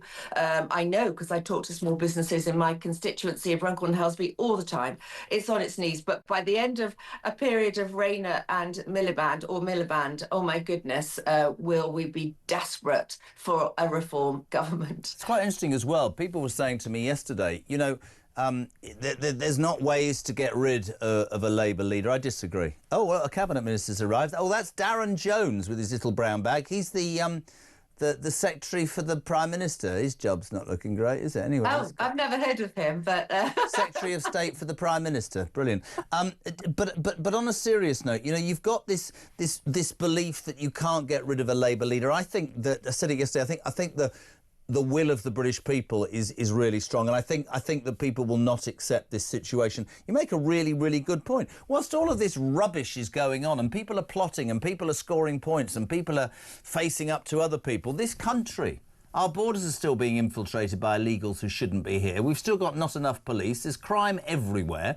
Our prison system is on its backside. Our justice system is on its backside. This government wants to get rid of juries. And you're so right when you say it. One of their biggest and correct criticisms of the Conservative government at the end is they were so interested in trying to screw each other over that we were all left going, sorry, could you sort the country out? We're right back there again. We're right back there again. Exactly. Could somebody please just run the country, put the interests of the British people first? And you're absolutely right. The whole justice brief, as you know, is something that, I know inside out, very, very passionate about. Sort the courts out, sort the prisons out. And it's actually not rocket science. It's about the will of the government. And of course, above all, sort out our borders and our national security and our defence capability. These are huge issues that need tackling, and yet this government, like the last, is spending all its days with its infighting. But there's something else that needs sorting, and I feel very strongly about this, and that is our education system and what is going on in our schools, our colleges, our universities at the moment. Because I want to bring this up because I asked Bangor University for a platform to debate as a Reform Member of Parliament.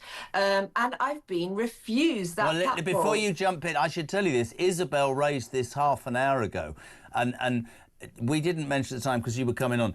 It was you who's been banned by Bangor University because they don't entertain racist, homophobic, right-wing, far-right thugs. That's what you are. Exactly exactly. And clearly I obviously look like a thug.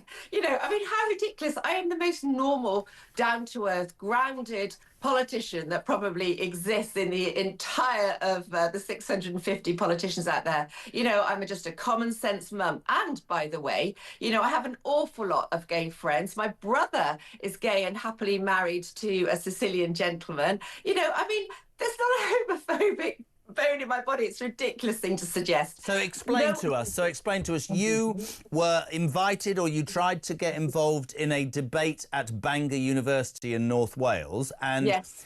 I want to ask you this because I said this to Isabel. The university overnight have said that was a student union decision. That is nothing to do with us. Now, presumably it is something to do with them. Why can't they control their students' union, or am I missing the point?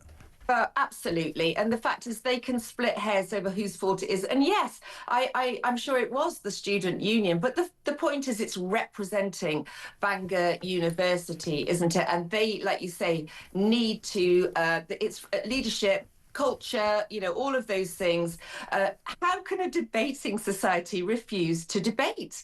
And it's, you know, we're not even asking them to debate, you know, with somebody like Zia Youssef. You know, it's just me. I'm just a mum whose children have been to university, you know, and I'd love to debate with some of these young people. You know, I'm not a rocket scientist. I'm not an Oxbridge brain. I'm just a common sense normal person, and they won't debate with me. I mean, how frightening is that? But I'll tell you what really bothers me about this is that the indoctrination of our children through schools, through colleges, through universities, the ideas that are now in their heads, those are the ideas that are going to be in the heads of the leaders of the future. And they are not able to debate somebody like myself. How are they going to lead this country in the future? How are they going to debate in Parliament? Sarah, the reason that you're right, and I have a daughter at university, I don't want to sort of implicate her in this, but I've heard so many frightening stories.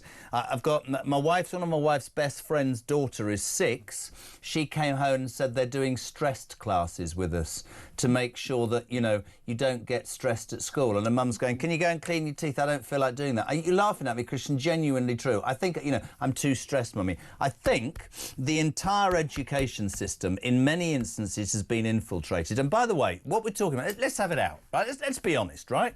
Democracy, debate, means that I could be able to stand shoulder to shoulder with you and spend my life disagreeing with everything that comes out of your mouth, and we have a debate, and then we go and have a glass of wine, and probably we send each other a message with a kiss on, because that's a democracy. But you have a generation who are being encouraged, and by an education, I genuinely believe this, to, you know, that rubbish, this is my truth, right? Well, I've got mine. No, yours is antiquated, racist, homophobic, misogynistic, and you need to be cancelled. You're a piece of crap, and I'm not listening. No, hold on a minute. That's not a democracy. Bangor University is predominantly young females, 60%. It's got 2,000 international students. If you cannot have a debate with somebody that you might fundamentally disagree with, sorry, I'm going to sound like Hugh Grant now, we're buggered. We're absolutely buggered. You can't have it. It doesn't work. But also, they're so deluded. You know, they're saying that I'm transphobic. Why? Because I'm campaigning against giving children as young as 7 puberty blockers. And it's like you just said about children being taught to be stressed. Who is giving a child of 7 the idea that they need to change their sex? Well, where's that coming from? It's coming from teachers. And do you know, Jeremy, not only I've been cancelled by Bangor University. I'm not actually sure if that's a badge of honour for somebody like me. But listen to this. I have been refused a visit into a primary school in my constituency in Runcorn. How disgraceful is that? Why? What were the grounds of you being what? Because they you're said a homophobic? They wouldn't have a racist politician. So let me put this to you. You're a Reform UK MP.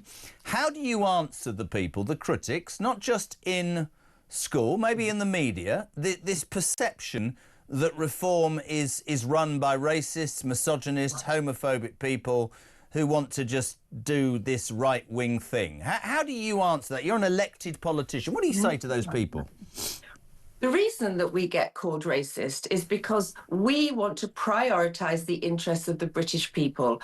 And to do that, one of the things we have to do is secure the borders of this country. We need to stop the boatloads of illegal asylum seekers coming in. And the fact is that those boats are full of young fighting age men coming from countries like Eritrea, Sudan, Afghanistan. Now, because we are saying that, we are labelled racist. It is not racist to want to put the interests of the British people first.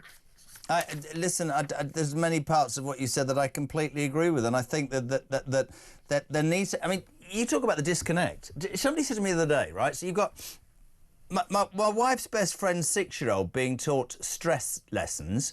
You've got kids in universities, and I know this for a fact, being told that Great Britain's responsible for every war and we need to pay billions of pounds and we're an absolute frigging disgrace. And then in the middle, you've got the understandable worry that people who are 13 right now, 12 and a half, will be able to vote for the next Prime Minister. And you look, and it was true. And you look, I mean, I'm the only age I haven't got a child, 12 and a half, 13. But the truth is, if you're talking about indoctrination, this is what concerns me about where we're at. If you can't open your mind, because, I mean, those students at Bangor, they'll put their T-shirts on saying Free Palestine and they'll bugger off to Mallorca with their parents at half-term because they don't actually believe in anything. They're being indoctrinated. And I think it's fundamentally concerning, whatever your political persuasion, if you can't open your mind to other... Listen, we started today with a newspaper review with the Deputy Chairman of the Conservative Party, Matt Vickers. He's a friend of mine and he does his bit. Interestingly, and I should give this to you because we will give anybody and everybody a platform on this show. Yesterday, on the back of all the stuff with Starmer, my team, God, I sound like... Anyway, they contacted, emailed over 200 Labour MPs. No one will come on. No one will come on. It's not a democracy, it's rubbish. But do you know what? As an elected member of Parliament, you should be able to go onto any show, and if you believe in what you've stood for, then you should be able to go on and make your case. I would happily go on to, and do go on to, more left-leaning media. Of course I do. And I get attacked, but I will stand firm and I will stand by my views. And those weak Labour MPs should have the courage of their convictions. And do you know what? That's what makes reform politicians so different, is that we will go out anywhere, loud and proud, and talk about what we stand for. I will go to Bangor University and face up to those students. I will go to a debate like I did last week on another a competitor to you, and get attacked by Labour and Lib Dems. But I will do it because I absolutely believe in what I'm saying, and those Labour MPs should man up and get on this show and tell people why, they are standing on the ticket that they're standing on. Listen, great to have you on. We love having you on. Thank you so much indeed. The First Lady of Reform, Sarah Pochen, you, Reform UK's MP for Runcorn and Helsby, straight to College Green, live at Westminster. Andrew Bowie, MP, former Energy Minister. Andrew, no coach, you brave man. How are you? Yeah, that was a mistake. Right, but anyway, happy to be here. Bless you. Andrew, welcome. Yeah, get there, yeah. Welcome, welcome, welcome. I have to ask you, there's so much to ask you, my friend. Yesterday was one of those extraordinary days in politics. We started with Starmer holed up in 10 Downing Street, not a word from the Cabinet. Sarwar, the Scottish Secretary, puts the boot in, the Cabinet fall in line. Then we had the unedifying spectacle of Wes Streeting looking weepy, saying, I know my messages to Mandelson end in kisses, but I think he's a vile man. How long can this government last, Andrew? God, frankly, I just wish Labour MPs would put the Prime Minister and his top team out of their misery. I mean, yesterday was so unedifying from start to finish. Poor Anna Sarwar out there on no man's land, jumping over the trenches with nobody following. Wes Streeting's messages, as you said, the kisses to Peter Mandelson, and yet, never close to him. You know, he was a bad man, and the whole thing, you know, really feels, I think, to the British people, you know, quite unedifying. And so, yes, Labour MPs need to, you know, get on with it, put this Prime Minister out of his misery, so the country can move on, because we can't have many more days like this in British politics. And as you said, you know, and I've been saying it all morning, whilst this. And I'm being honest with you, Andrew, there was so much drama in your party at the end. I mean, you know, how many Prime Ministers a week you could change. And I always think about the British people. You know, our public services are shot to pieces, our borders are being infiltrated, crime is everywhere. And all that we see increasingly is a bunch of argumentative MPs bitching, moaning and briefing against each other. And the British public, I think, are genuinely at the end of their tether. And I think it's dangerous. I really do. Yeah, look, I completely agree with you. There is a huge difference between where the Labour Party are today and where we ended up after 14 years of government. You know, Labour have managed to get themselves into this position within a year and a half of being in government. People forget that, you know, we first saw David Cameron resign, wasn't pushed out, voluntarily chose to step down. After 6 years of Conservative government, it took another 2 and a bit years for Theresa May. Yes, things happened quite quickly after that, but Labour have got themselves into a situation where you've got briefing and counter-briefing, you've got allegations, you've got, you know, calls for the Prime Minister to resign, complete lack of confidence in the operation within a year and a half of taking office. And let's not beat around the bush. This has come about as a result of the fact that the Peter Mandelson appointment was just the latest in a long list, a litany of bad judgment calls being made by this Prime Minister, be that the winter fuel allowance decision or the family farms tax or giving away British sovereign territory in the Chagos Islands to 2 disastrous budgets that's seen unemployment go up month after month after month. So the Peter Mandelson appointment, as bad as it is, and it is horrifically bad, is just the latest in a long line of bad calls by this Prime Minister. A couple of questions for you. Christian, my producer, excellent man, made a point this morning that I think is very relevant, which is if there are calls on Keir Starmer, well, Morgan McSweeney fell by his sword for suggesting that Mandelson was good.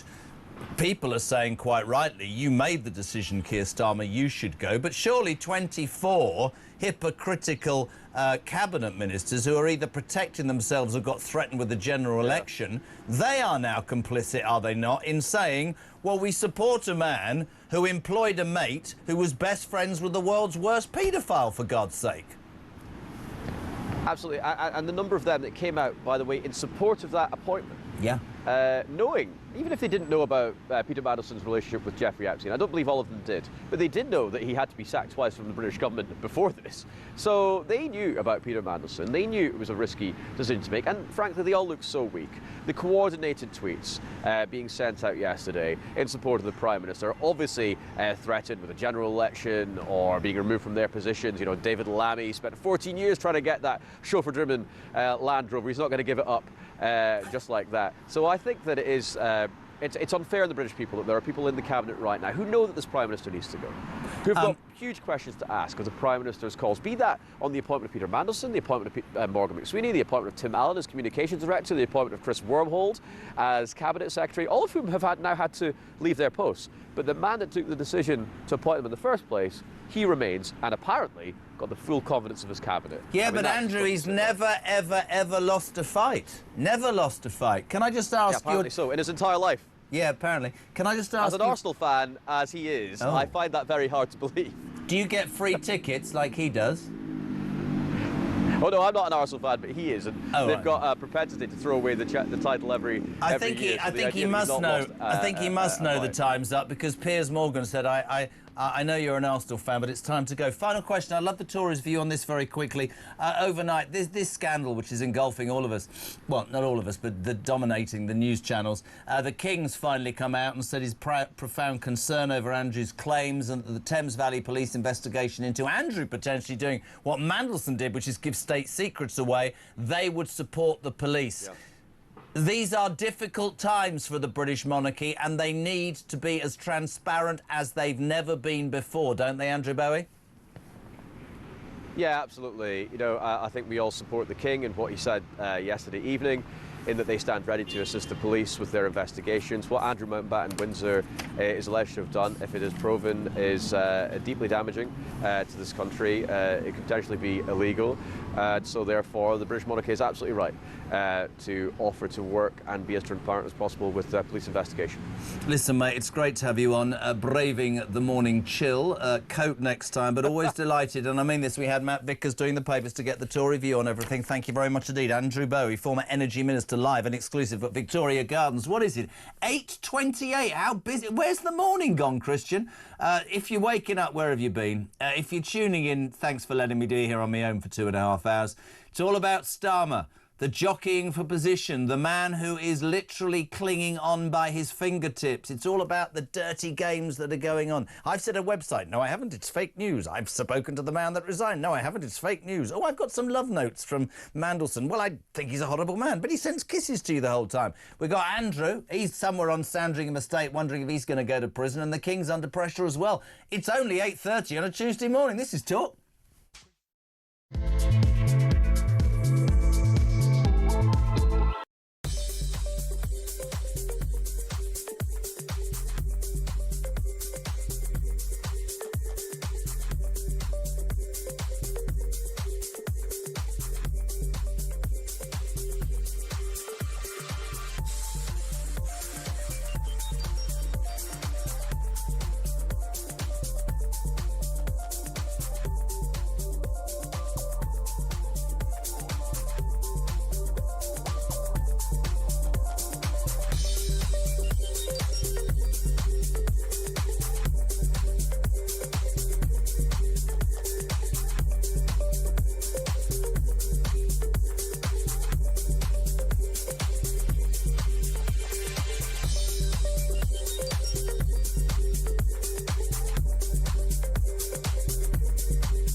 The only thing he could do, potentially, and even this might not necessarily work, is to completely put together, within a day or a couple of days, some kind of all-star team, that the entire Labour Party could kind of get behind. But those people don't exist now. Who is in their right mind, for example, is going to want to be the Director of Communications for Keir Starmer right now, when they could be in the job for a matter of hours?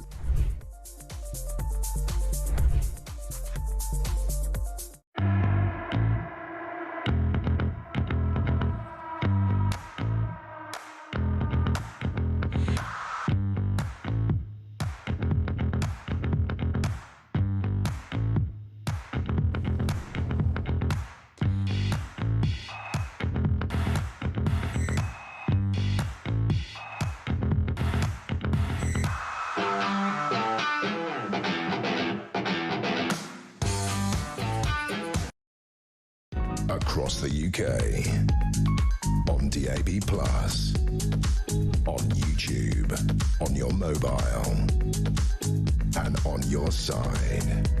This is Talk.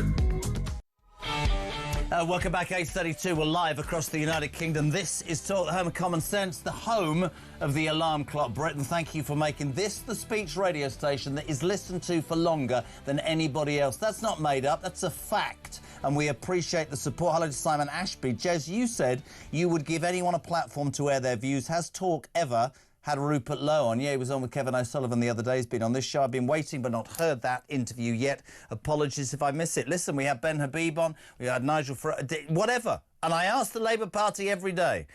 I haven't asked Zach Polanski because I'm worried that if Hypno Tits came on this show, we'd be in trouble. But I could ask him. Hi, JK, says Sue from Essex. Roses are red, violets are blue. Keep up the good work and keep it true. Oh, that's nice, isn't it? 24 cabinet ministers want to keep their jobs and their lucrative gravy training income and huge colossal pensions. That's why they're backing Starmer. A new leader would make big changes. Here's a question for you, Simon, though. Does a new leader, although Labour were elected, would a new leader who shifted policy from the manifesto that was elected, they were elected on, would he have or she have a mandate? I don't think they would. I've always said it, and I'll include this for whatever side. I think if a Prime Minister goes, there has to be a general election. Here's a man who knows more about politics than me. Jack Elson, why are you nodding? Look at that. Look at the sun shining.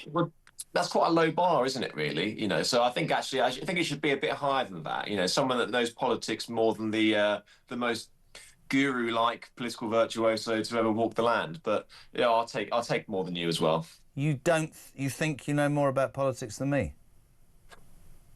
Well, I mean, like, I reckon so. You know, it is my sort of job, which I do about 12 hours a day. But... And you do it brilliantly, and I'm going to backtrack steadily. And I would never, and I could never be a TV presenter like you. So no, we've seen you on television. Yeah, whoever lit your face this morning, you look like you're in heaven, man. But listen, thanks for coming on, Jack. Listen, great piece in the Sun today. Morgan McSweeney is a sacrificial lamb. Fed to the wolves over Mandelson's scandal. How much longer can Starmer really limp on? Let me throw that straight back at you. How long? Well, you know, that's the million-dollar question. It could be days. It could be months. I don't think he's got the rest of the year left in him. The problem is now, it is almost exactly like Boris Johnson in 2022, where, you know, he is massively under pressure. There's all manner of scandals. His first few months in office have been dismal. There's often, when you get someone who's twisted the knife in, like Anna Sarwar did yesterday, you get this superficial galvanising effect where the Prime Minister and Number 10 circle the wagons and the Cabinet come out and they say, oh, I actually agree that the Prime Minister should stay in post. We don't need a damaging leadership election now. The problem is that the Prime Minister, like Boris Johnson, has now spent every single last crumb of political capital and goodwill that he has, that anything in the future, and there are a lot of danger points, could be the thing which upends his premiership. Let me jump in and ask you, do you believe, as you're the most experienced political operative we know, few questions, do you believe that he showed a pair and threatened them all with a general election and said, if you don't stand behind me and my mandate, I'll call an election, you'll all lose your jobs?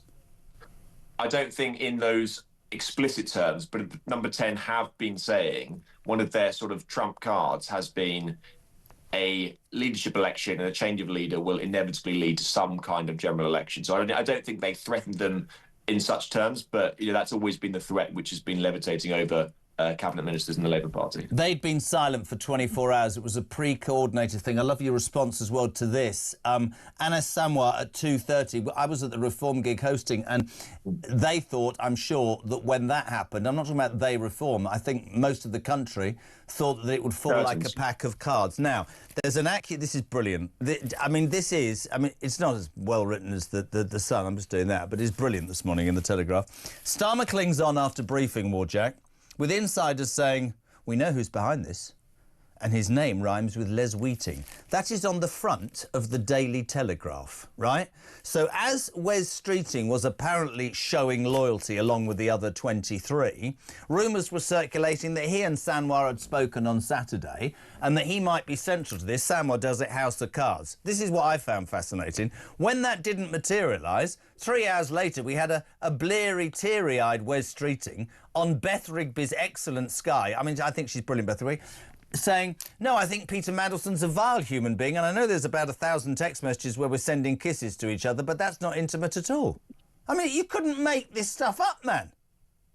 To decipher Wes Streeting, you have to see every single move that he makes through the prism of him wanting to have been Prime Minister since he was about 3 years old.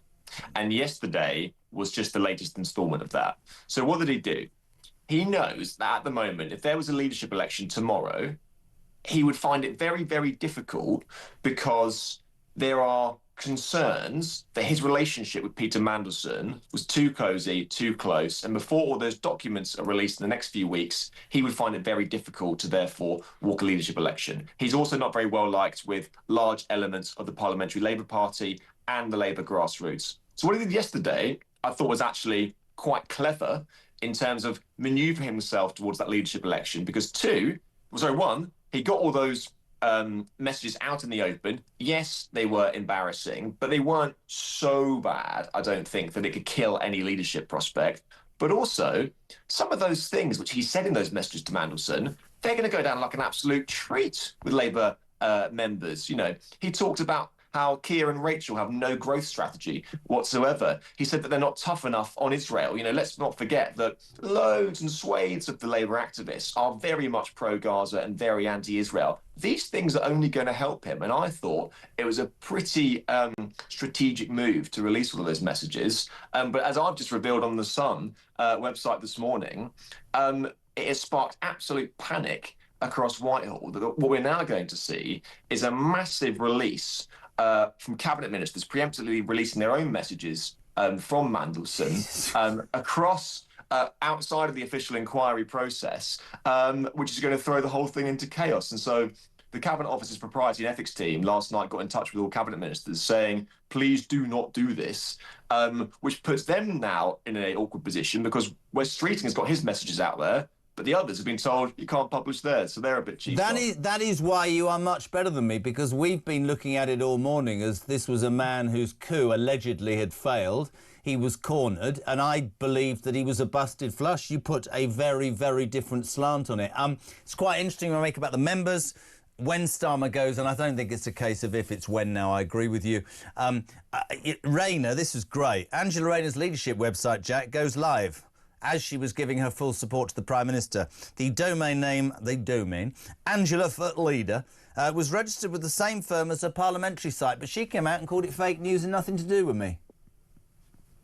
Yeah, well, she would, wouldn't she? I mean, her team have said that it's nothing to do with them. They've even accused other camps of having a sort of false flag operation to make her look disloyal, and actually it's come from them rather than her camp. You know, no one's going to know unless you actually manage to sort of, I don't know, track the IP address or whatever. I don't know. I'm not a techie. Like, how you'd even be able to figure this out? But let's be honest. Angela Rayner doesn't need to start a website for us to know that she's going to be running in this leadership contest. She had a makeover, mate. She had her hair done. That was everything you need to know. But have you noticed... She is gunning for the job. Have you noticed who's very, very quiet until this morning? Are you going to say Ed Miliband? Yeah, but he's mentioned the Sun newspaper. Have you seen the clip? This is Ed. I've seen it. I've seen it. Ed on Sky... Millipede.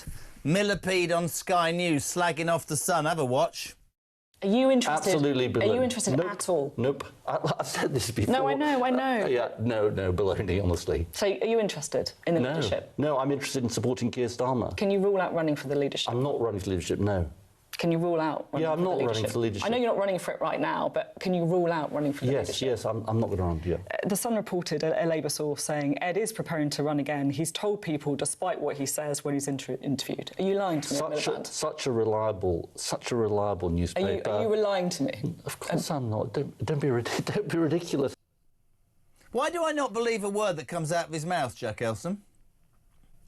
Well, maybe because this is the man that told us he was going to cut energy bills by £300 and they've gone up. You know, if you want to talk about reliability, we can talk about the reliability of the energy market right now. You know, listen, you know, I do think that Ed Miliband, clearly, he tops the polls every time Labour members are asked who they want to be as Prime Minister, because he is a net zero crusading, tax hiking, new Labour acolyte.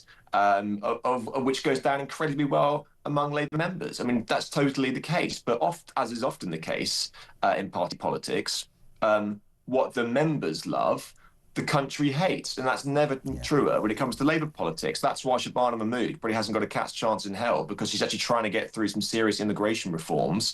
And Labour MPs Labour members won't stomach it. You're seeing the same thing with Ed Miliband. I do also think that much more than any of the others, if he ever became Prime Minister on the backs of Labour voters, That would spark the biggest constitutional crisis and impropriety, which would have to lead to a general election, because we're talking about the man who was soundly rejected by the British people back in 2015. If he then, on the backs of a few tens of thousands of Labour voters, managed to walk into number 10 and hold the levers of power, that would seem very, very wrong indeed. I've got a message for you, Ed Miliband. You've right upset the Sun newspaper, mate. Stand back.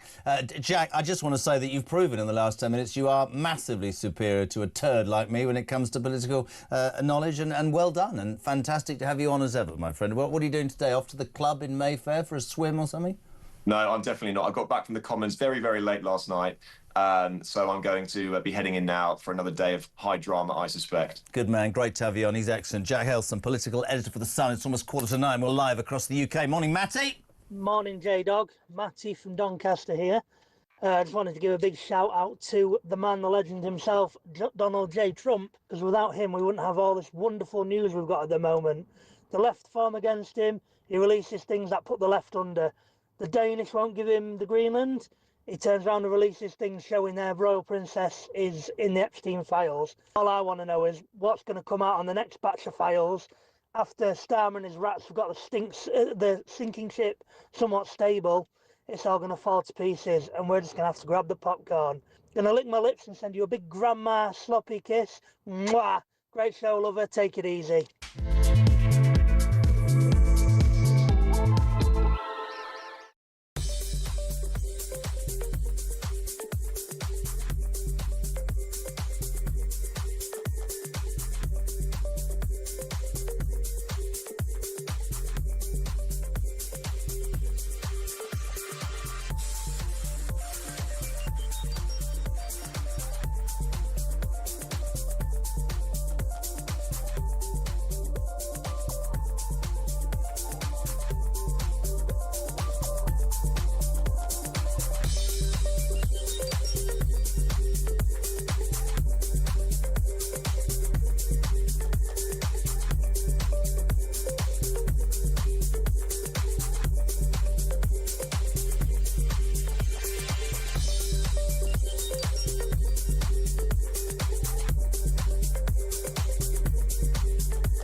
Across the UK, on DAB+, on YouTube, on your mobile, and on your side. This is Talk. Welcome back, 8:45. We're live across the UK on the home of common sense, the home of the alarm clock. Brit, thank you very much indeed for tuning in your droves. 0344 499 1000 for your text, no, your voice notes, of course, and text to 87222. So after yesterday, facing up to his backbenchers, Keir Starmer hangs on by his fingertips. Wes Streeting, I thought he'd shot his bolt with those messages to Mandelson, but Jack Elson, political editor of The Sun, says it's actually very clever because he's got it out now and he's still steaming towards the belief that he will one day be Prime Minister. Angela Rayner's had her hair done, a makeover, and has got a new website, although it's nothing to do with her about the leader. And the scandal that is Epstein continues to engulf almost every part of everybody's life. Frank, good morning. Morning, Jezza. Frank from Bingley here in West Yorkshire. Well, what a day yesterday, eh? For Starmer. 1 minute the knives are out, the next minute the whips are out. And all the cabinet are sat there round the table like Stepford wives. It's absolutely pathetic. But I tell you what, there isn't a TV box set out on at the moment that'd match what's happening in politics. I'm loving it. Anyway, by the way, I've booked a table for two on Saturday for us for Valentine's Day, so I hope you can play snooker. You're not getting any kisses from me, Jezza. I've been married 3 times. I'm done with all that. Anyway, have a good day. Bye for now. Brilliant. I've been married 3 times and I'm done with all that. So have I. 12 minutes to 9 o'clock. We're live across the UK. Delighted to welcome our next guest, the independent peer and a former Labour MP, Baroness Kate Hoey. Kate, a very good morning to you. Good morning, Jeremy. Wow. What a day, and what a chance to get your take on it. It's interesting to get everybody's take. We started this day with Starmer sort of holed up in Downing Street. We ended up with the unedifying picture of Wes Streeting tearfully saying, "These are my messages to Mandelson with kisses on," and everything that went in between. Accusations. I mean, my favourite line, Kate, I have to say, is the Daily Telegraph this morning that says that they realised that Streeting was on manoeuvres. As Starmer clings on after briefing war, insiders say, "We know who's behind this and his name rhymes with Les Wheating." It's on the front of the Telegraph, for God's sake. Yeah. Well, I mean, I think what comes out of this, and I kind of knew this as yesterday morning, that they would all rally round, because Labour actually finds it very difficult to get rid of leaders. I mean, even when the Parliamentary Labour Party had given out no confidence in Jeremy Corbyn, he still carried on for a long time afterwards. The loyalty issue is actually, I think, probably stronger even in the Labour Party than it is in the Conservatives when it comes to ditching someone. I think also, I mean, the very obvious thing, and I think I'm sure you said it as well, why would anyone actually want to take over just at this moment?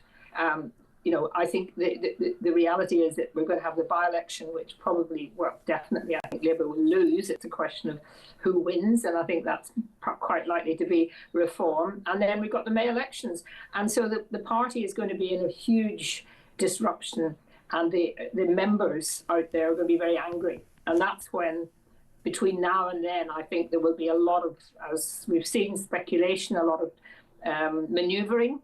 And we will probably find towards May that there becomes a kind of 2 candidates who are really going to be the ones that the party will choose from.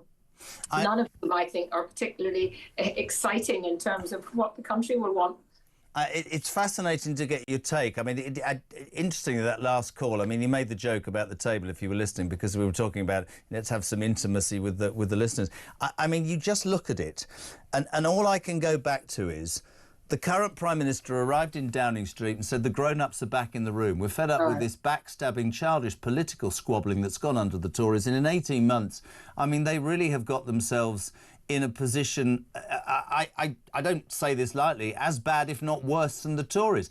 Is he, lots of questions for you, is he a dead man walking, Kate? Oh, yes, definitely. I mean, he will not, and I heard one Labour MP, I think it was the Secretary of State for the Environment, saying last night that he would be leading Labour into the next general election. I think that is absolutely for the birds. I mean, there's no way he can stay on that long, because we've seen how many mistakes, in inverted commas, he's made over the last 6 months. So, the chances of him even being able to survive after May, I think, are completely gone. But I do think that the public, this isn't doing Labour any good anyway, even if he did survive, because the public must be pretty fed up with, I know we're all interested in it and the media is interested in it, but the reality is that out there, people they don't know who some of these people are. Obviously, they've heard of Mandelson, but they don't know some of the people that have been mentioned and have left Downing Street.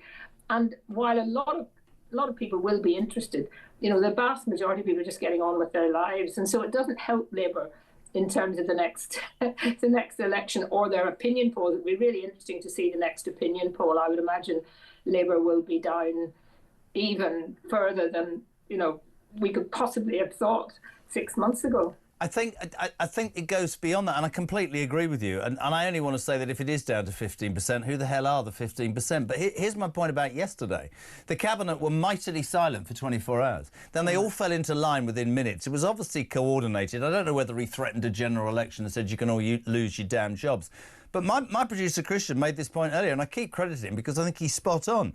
So you've got a Prime Minister who got rid of his chief of staff and his comms chief to try and save his own neck. But the argument yesterday morning was, but you made the decision to give your mate, or the Labour Party's mate, whose best mates were the world's most notorious paedophile, the job of US ambassador. You've now got 24 cabinet ministers who are endorsing a prime minister and are thus as culpable as he has. Because if any of them had any backbone about those victims, about those young girls, surely they would have fallen on their sword yesterday afternoon. I think that's a very relevant point. Yes, I think that is relevant, and it does show that most politicians in the end put their own personal career prospects and before the country. I mean, I think that's the problem with most political parties. Sometimes their own party image and what's going on is more important than what's actually good for the country. I think that if one or two had gone yesterday and stood out on principle, then this could have spiraled very quickly. But because there isn't that agreement yet, even an agreement amongst a number of the cabinet ministers together about who might. I mean, I'm sure they're discussing it. I'm sure they're talking behind the scenes now, because they all know that Keir Starmer is not going to be there very long, much longer. But they haven't got that agreement. And I think there might be one or two dark horses, as they say, coming out. No one's mentioned Hilary Benn. Hilary Benn is a very experienced member of the cabinet. He's not been in the public profile because he's Secretary of State for Northern Ireland, which he's over there a lot and doing a lot of things in Northern Ireland. He could just come out of the woodwork at the end as someone who might see, members might see as someone who's a bit of stability. What about me throwing somebody else in along those lines? And I agree with you, actually, Kate. What about John Healey? Safe pair of hands? Defence Secretary? I mean, John, I must admit that John Healey would be someone who I would have a lot of confidence and faith in. I'm not a member of the Labour Party. I don't support the Labour Party at all now. But John Healey is someone who is a very decent, sincere, hard-working member of the cabinet who isn't, and in a very important job, of course, defence, and who isn't, throwing his toys out, isn't making, isn't trying to be in the headlines, which I'm afraid some of the cabinet like to be. Listen, great to have you on. It's just a story that continues to unfold, and we're delighted to get your take on it. Thank you so much indeed. Baroness Kate Hoey, independent peer and former Labour MP, giving her thoughts on the turmoil that is the Labour government right now. Morning, Pete. There's only one thing that should be kissed this morning, and that's Keir Starmer. He should kiss my ass.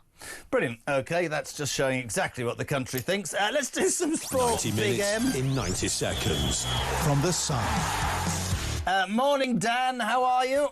I'm well. How are you, Jeremy? Dan King, Chelsea supporter. I thought you were very lucky to beat West Ham 3-2. Big night for West Ham, by the way, against Manchester United. And big night for lots of managers. Thomas Frank takes Tottenham to Newcastle. Both managers under pressure. Who'd have thought Eddie Howe would be under pressure? He is. Thomas Frank. I'm going to make a prediction. I said it last week. Either Palace or Spurs fall down the table uncontrollably. I mean, I still think the teams are worse, and I'm afraid, Jeremy, West Ham is probably one of them. But put it this way: if West Ham were to beat Man United tonight and Spurs were to lose, Spurs would only be 3 points away from the drop zone, and then things do get desperate, and you wonder whether the owners will press the button. Yeah, it's a real kind of sink or swim game tonight at the Tottenham Hotspur Stadium. It is strange for Eddie Howe to be under pressure. Less than a year after ending that long wait for a domestic trophy for Newcastle, but things just haven't worked this season. You wonder how much the whole Alexander Isak saga helped them, but I think there's also still question marks. The new CEO Hopkinson has been talking big about how by 2030 we're going to rival Real Madrid, but we're not really seeing much evidence of that in terms of huge progress on the stadium. I think that Eddie Howe, we haven't got much time, I'd love more. I think Eddie Howe will be the next England manager. Joe Cole backs Carrick to stay on full-time as Man United. That's typical, isn't it? It's too soon. Well, I think I think the point that Joe makes in the piece I've written is that he's got to keep getting the results. But if he gets the results which get them into the Champions League, and bearing in mind the fact that he does have a special connection with the club, he understands what it is to play under pressure at Manchester United. Why wouldn't you take him? And as you said, there are people in the past, people like Zidane at Real Madrid, who never pretended to be like a genius, innovating coach like Guardiola, but was excellent at gauging the temperature of the club, making big decisions and managing big players. Why not go for Michael Carrick? Because let's face it, they've tried lots of other things. Why not try him? Dan, I wish it could be longer. We thank you, though. Dan King, Sun Sport. Get all your information there. Come on, the Hammers later. News at 9 is next.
Union block vote will be a huge constituent part of who gets elected. Also, the Labour membership will be further to the left, even than the Labour Parliamentary Party. I think all roads lead to Rayner. Now, she's got some tax issues to deal with and sort out, but if she gets that out of the way, I would have thought that it's hers to lose. Will the country be better or worse without Starmer? I mean, you're saying Rayner might be there, Ed Miliband potentially. Is it going to be a brighter future without him, or is it going to be even worse? Things can only get worse.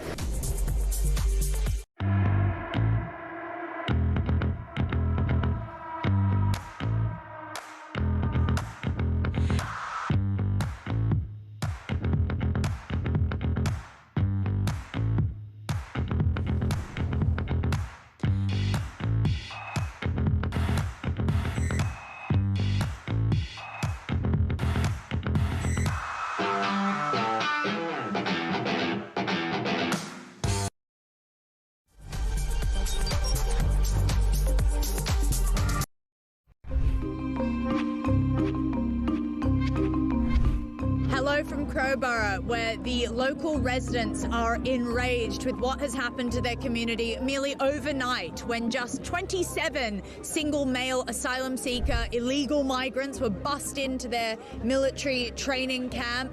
Behind me are local residents, people from all over the country. Shabana Mahmood has said that this is an effective way of getting rid of those expensive, flashy asylum hotels. But unfortunately, these people are still placed within the community.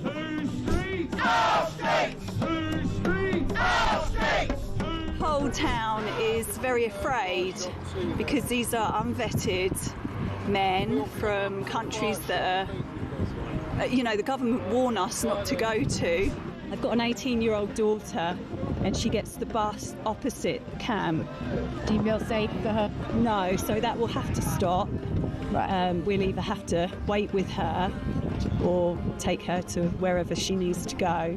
The reason I'm here today is because I live in Crowborough and my family, I've got a wife and children, and just worried about, my wife walking to work and my sons, walking about. Anything can happen, kind of that nowadays and age, what's going on, what's happening in this country. So I'm just concerned and frightened, you know. There was support from other towns, other communities, because of course Shabana Mahmood has threatened other communities, and she said they're going to open site after site after site. Well, I would hope that if she's going to try and do that, she learns some lessons about the way she's done it in Crowborough, because this is not finished. We are not finished objecting to this plan. Grover says no! Grover says no! Grover says no! We would urge her to reconsider, and whatever she does, she needs to talk to the people that she's imposing these things on. If you had a direct line to Keir Starmer and Shabana Mahmood, what would you say to them? Look after your most vulnerable first. It's your priority to look after your vulnerable. If they're bringing illegal immigrants into a camp in the dead of night, why are they doing that? They're doing that because it's disingenuous, it's dishonest, it's covert, and they're trying to keep the reality away from the local community of what they're actually doing to us. We've now got to the end of the entrance to the camp, we've got cameras, we've got police drones. It's like a cloud that's come over this community. Across the UK, on DAB+, on YouTube, on your mobile, and on your side. This is Talk.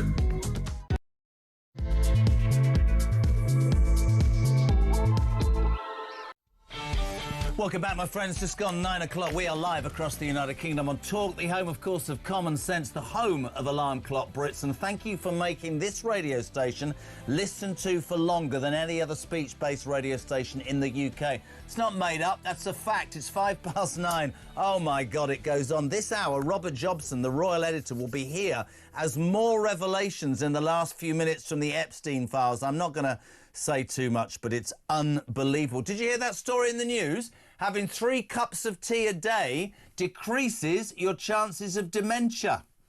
How many have I had? I've forgotten. 10? Something like that? Yeah, no, it's all right. I'm all on it. Listen, Starmer clinging on. The Cabinet complicit now, are they not, in supporting a man who gave the best mate of the world's most notorious paedophile a job?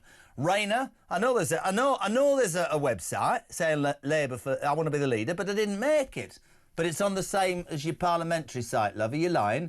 Wes Streeting, he got it out quick, didn't he? That didn't sound right. But what I meant was he got out his personal messages to Mandelson last night. Lots of kisses and lots of intimacy. It's all going on. We have the chairman of Reform UK, David Bull, in just a tick. Morning, Russ. Morning, Jez.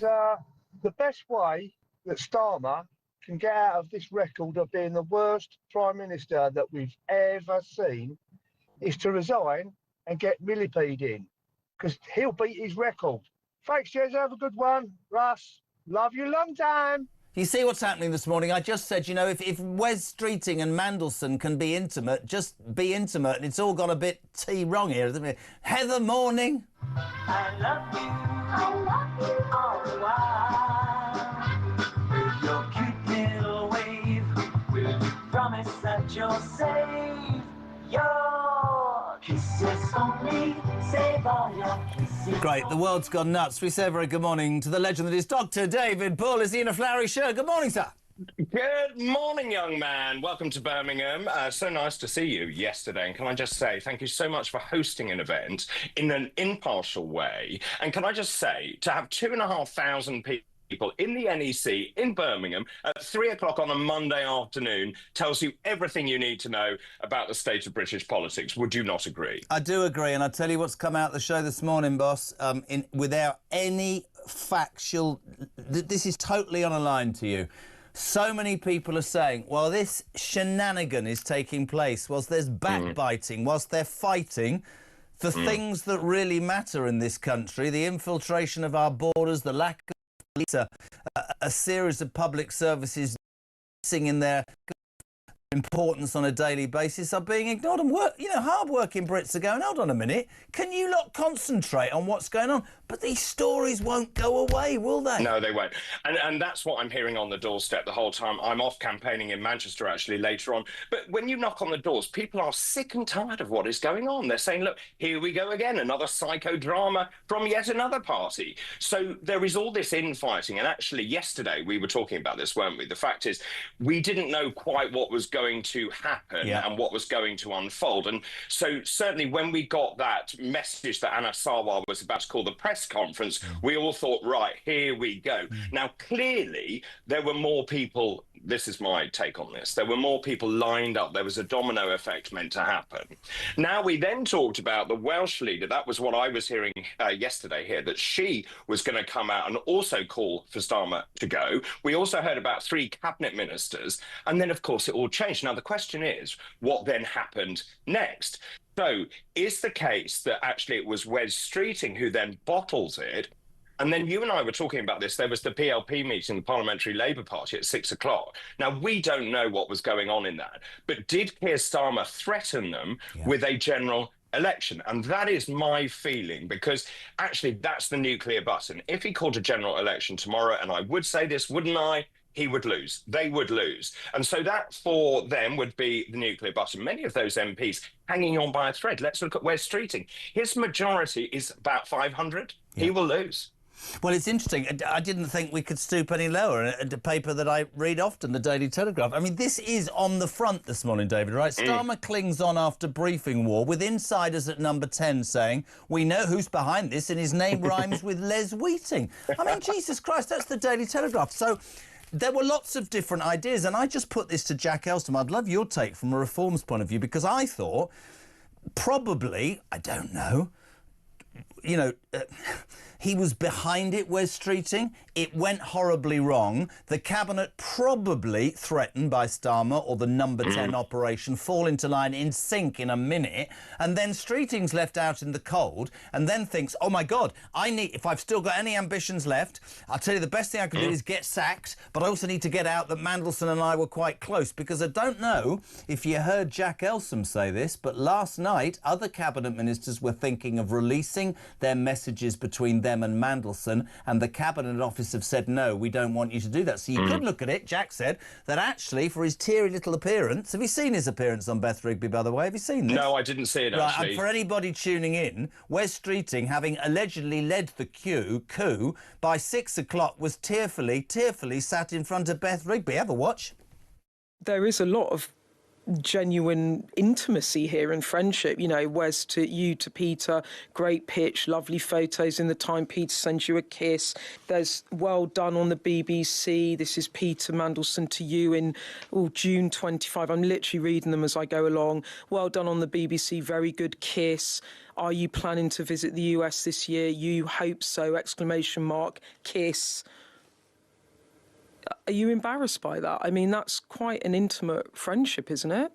No, look, an intimate friendship. With Peter Mandelson, look, I'm very happy to... But there are dozens and dozens of messages here. And people will be able to read them.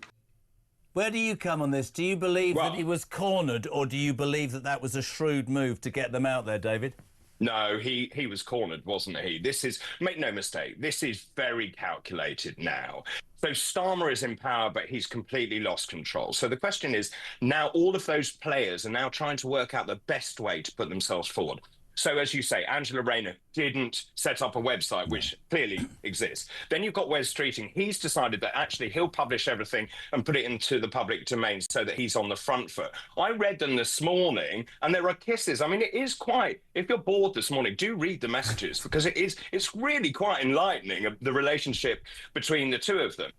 And it said that he has this relationship, seemingly this control, or had, Mandelson, over almost the entire Labour cabinet and the operation. There were rumours, were there not, that some months ago he was sort of ushered through the back door to help McSweeney with the latest cabinet reshuffle, and Starmer was, asleep in his bed? It's unbelievable, man. Well, and also just remember that, of course, that Wes Streeting is the protege of Mandelson. Yeah.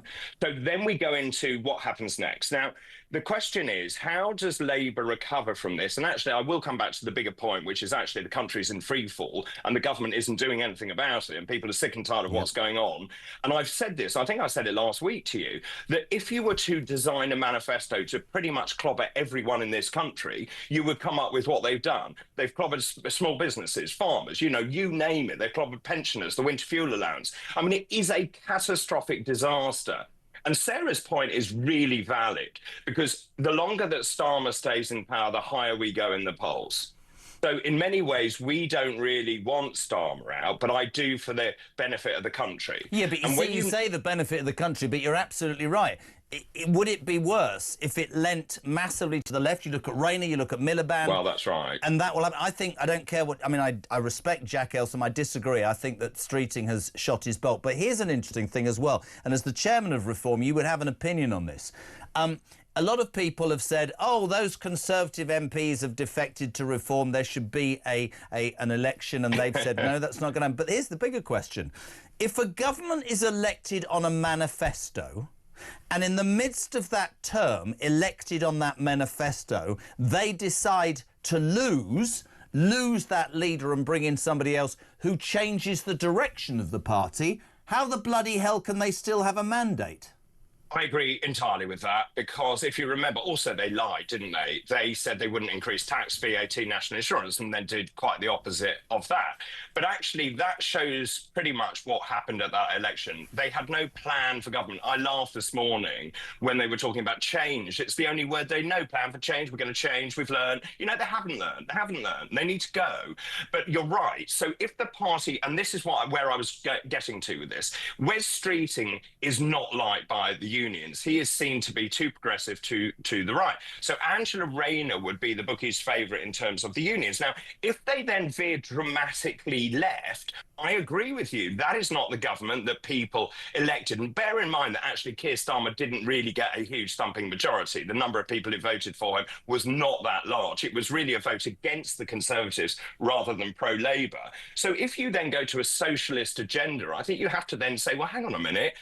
Is that what people around the country want? So therefore, there should be a general election. And actually, I think everyone around the country wants a general election. I said this to you yesterday. Nigel and I have said that election is going to be in 2027. We are now on a general election footing. So yesterday, we opened the website for people to apply to become a parliamentary candidate. And I'm really, really keen on this.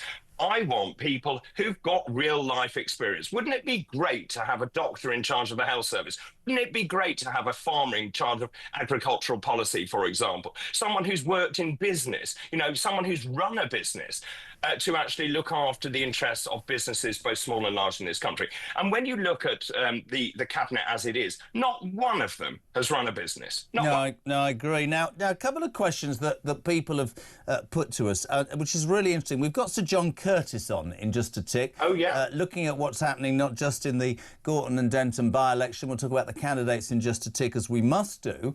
He says, and I quote, the reform may have hit its popularity limit with voters. What do you say to that, David? Rubbish. Absolute rubbish. I love John. He's great. He's a fantastic pollster. But the fact is that they have said this all the way along. Yesterday, when you interviewed me, I said we were polling at 2-3%. We got to 8-9%. We reached our peak, apparently. Then we got to 11-12%. We'd reached our peak. We're polling at what? 28, 29, 30, 31, 32%. So I don't believe it. I just simply don't believe it. And the British people are shrewd. One of the other things that you've got to bear in mind is we have shy reformers. These are the people who may not declare how they're going to vote, but then in the intimacy of the ballot box or with the ballot box or in the booth, they will then decide to cast their vote. So I don't buy it. Are those undecided or secret voters, as they're named, and I get this, are they really the players that all political parties are aiming at? They used to call it the red wall, the people in the middle of England. You've got your base, Labour's got a base, the Tories have got a base, whatever. Is it those 3 or 4 million who haven't shown their hand that you tend to focus on as a political party?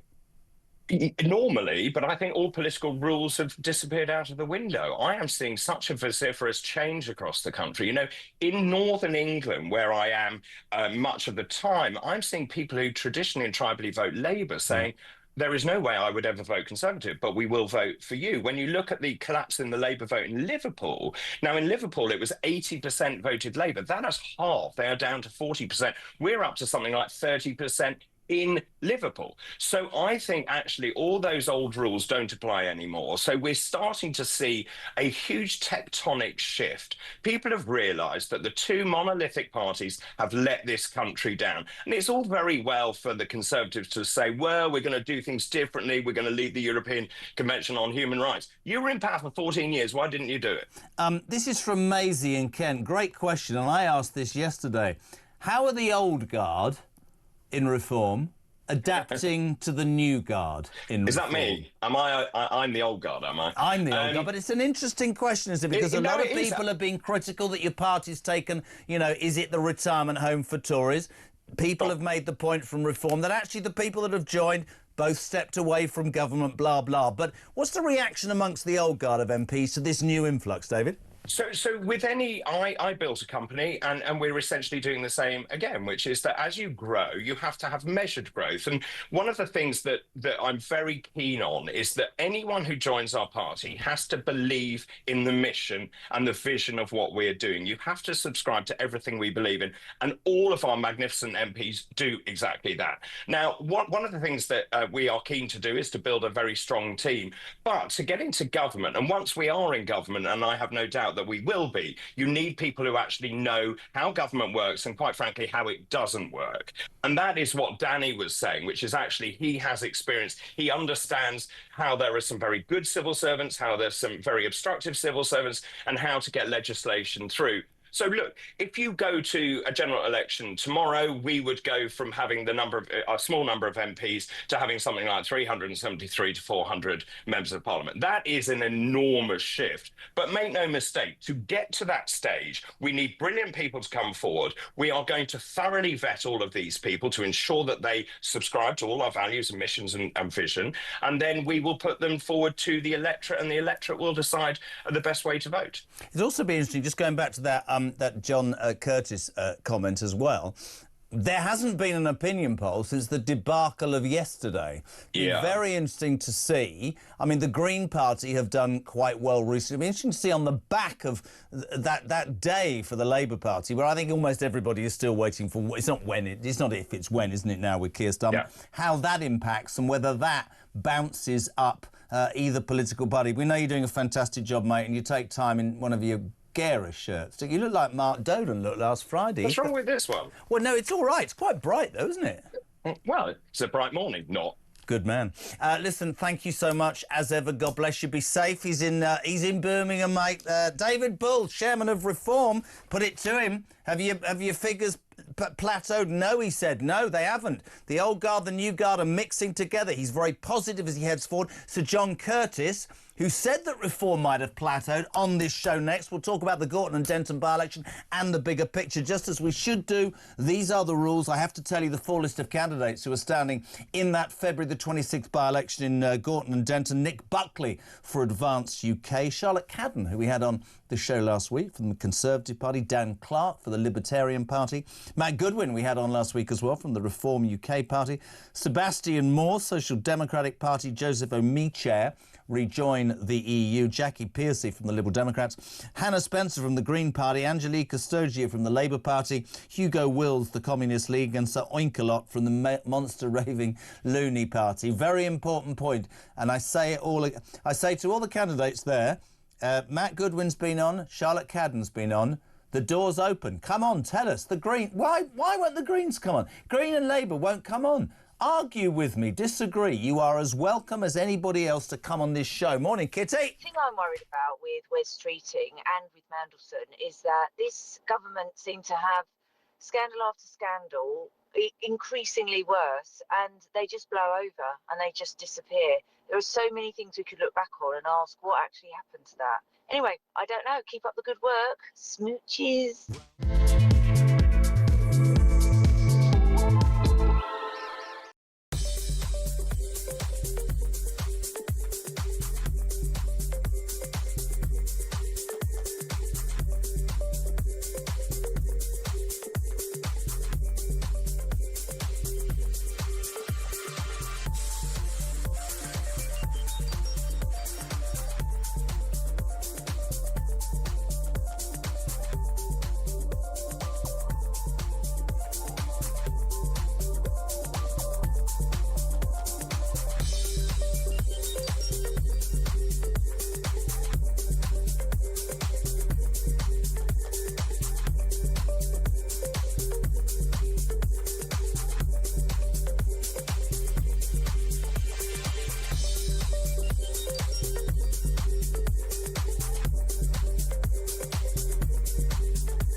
Jimmy Lai's crime, as you know, Julia, was doing exactly what you're doing now. It's the crime of journalism, of telling the truth, of asking politicians difficult questions and watching them squirm if they can't answer it. I'm afraid that's essential to democracy. It's not an add-on, it's not an extra, it's absolutely fundamental. And if that's a crime, then you simply do not have a free society. And all of this puts a complete lie to the Sino-British Joint Declaration, which is supposed to apply for 50 years in Hong Kong.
Across the UK, on DAB+, on YouTube, on your mobile, and on your side.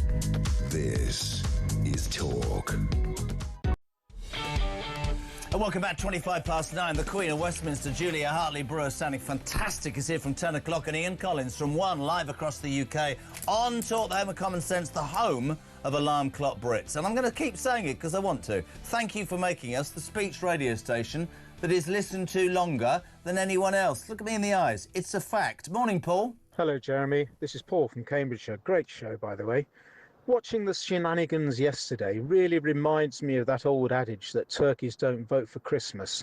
That may be true, but we now also know that chickens don't either. Keep it up. Cheers. Bye. Very good. No kiss. Neil from Rochdale. Morning, Jez. It genuinely feels like squatters' rights are in play at number 10. They need to do the honourable thing and call a general election. Dave in Bristol. Les Wheating. Grown-ups back in the room. I've never heard such a childish, infantile attempt to implicate someone without appearing to directly name them. The whole lot of Labour are pathetic, incompetent. It is hypocrisy. P.S. I'll send you a kiss, but actually the only kiss I want to deliver is to kiss Starmer and Labour goodbye and consign them to the dustbin of broadcasting history, or even political history. Great. We are going to say a very good morning to Elliot, who's in Bushey. And Elliot, do you know why Bushey is famous for me? No, why? It's where I was conceived. Oh, well, it's a wonderful place. Look, I've got to tell you, the ramifications and implications of this I don't think are seen. It is my humble opinion that this has gone too far. Charles, the royal family, you've only got to listen to Andrew Lowney. He's been given death threats for his book. It is my view there has been a complete cover-up by the monarchy. This is a terrible thing to say, and I'm a monarchist. Yeah. It is my view that the Queen, of all people, they knew about Andrew's business activities, never mind his sexual activities. This is an absolute disgrace to the country. It's not good enough. It's just not good enough for Charles to say, if we're approached by the police, we will help. That's completely wrong. What do you want? What do you want from our monarch? Earlier on, hear me out. Hear me out. Andrew Loney, hear me out. Andrew Loney earlier, I put something to Andrew Loney. If you didn't hear it, I said to him, is the silence so bad? Is the clamour going to grow that our monarch, and I've had this suggested to me, it might be the end of his reign and he might well have to abdicate and pass the baton to his young son who can start afresh. What would you say to that, my friend? Well, you've taken my thunder, because I said to your colleague before I rang, it is my view that the only way now to resolve this is a complete break. Charles has to abdicate. I can't believe I'm saying it. He does. William has to take over, and they have to clear out the rubbish. And I mean by the rubbish, the absolute lies. These women were coming to the palace. What? There were no security logs. There weren't people checking. Where were the security officers? This is all nonsense. They must think we are so stupid. I am so disappointed. And what does this mean for the country, the fabric of the country? What does this mean for the Commonwealth? What does this mean for the actual dependent nations? It's my view that if he doesn't abdicate and William takes full control, this is the end of the country. This is the end of the monarchy, our heritage, our culture, and our way of life. And we will just become a pathetic little island, which we are in the process of becoming anyway, because of these awful people, the lack of leadership. But it is the monarchy, the people at the top who are meant to unify our constitution, who I believe, I have no evidence, it's everything I see and everything I read, and perception is reality. They have let us down, and I'm going to say, allegedly, led us astray and covered up. And I mean, heaven forbid, the Queen and the reverence we had for her and all the family. Charles has waited 70-odd years to be king, and this is what he's got. Well, I have to say, there are many people, I have to move on, Elliot, but there are many, many people who agree. There was the unedifying sight yesterday of... Have you got that clip? I just want to speak to Robert Jobson, by the way, before 10 o'clock, the royal editor. The King was on a walkabout in Clitheroe in Lancashire yesterday. Just watch and listen to this, because this, I think, is going to happen more and more and more. Charles, how long have you known about Andrew and Epstein? Have you been protecting Andrew from prosecution? And my point is this. A YouGov poll out just now says that 51% of Britons believe that the royal family, the senior royals, should have done more to condemn Andrew Mountbatten-Windsor's relationship with Jeffrey Epstein. My question to all of you, ahead of Robert Jobson, get your questions in, is, does this mortally wound the King? Would William be a fresh start? How much more does the monarchy need to do? Last night, Charles, I think under pressure because his son had made a statement before landing in Riyadh, said that actually we would act if the police approached us.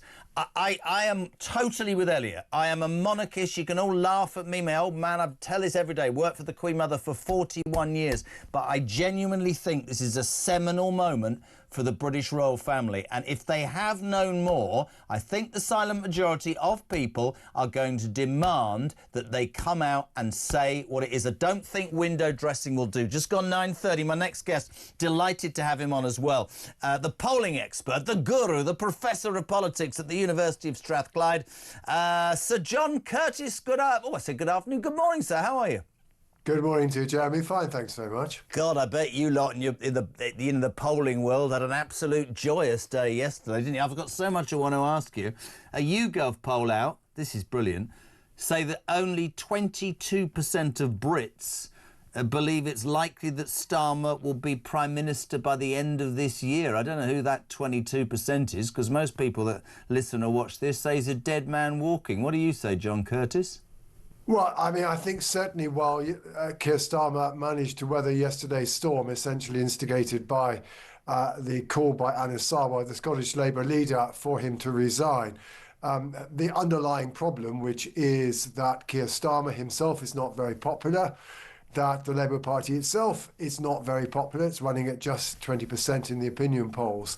And the concerns, as a result, Labour MPs have about the Prime Minister's ability to turn things around between now and the 2029 election, those doubts will still be there. It does mean that Keir Starmer is going to continue to be under pressure. Now, in a sense, he's got an opportunity. He's got an opportunity because of what happened yesterday, that he's certainly acquired some time.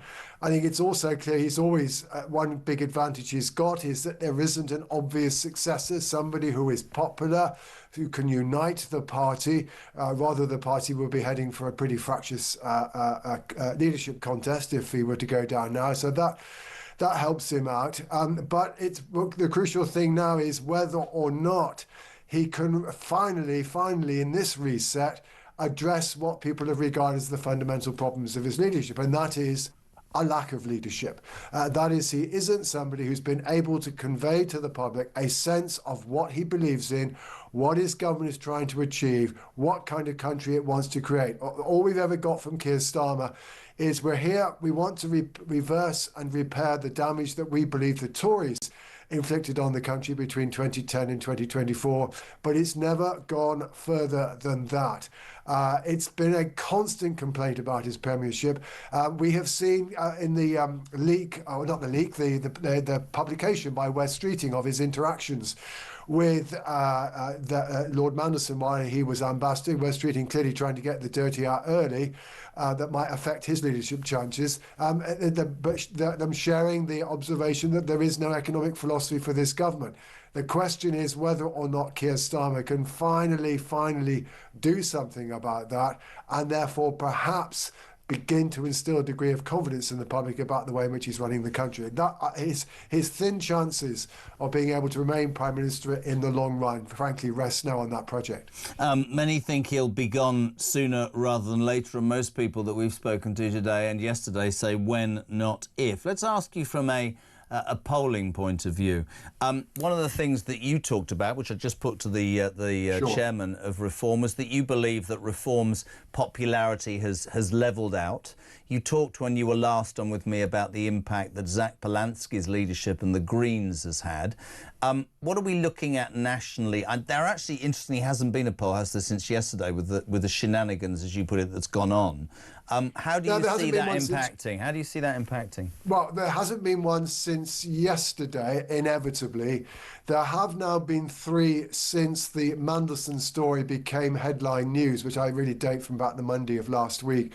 One of them has Labour down 1, one of them has Labour up 1, and the most recent from YouGov today has no change. I don't think we should be surprised. The point is not that this is some sudden storm whereby people's views about Keir Starmer are suddenly being changed by the Mandelson revelations.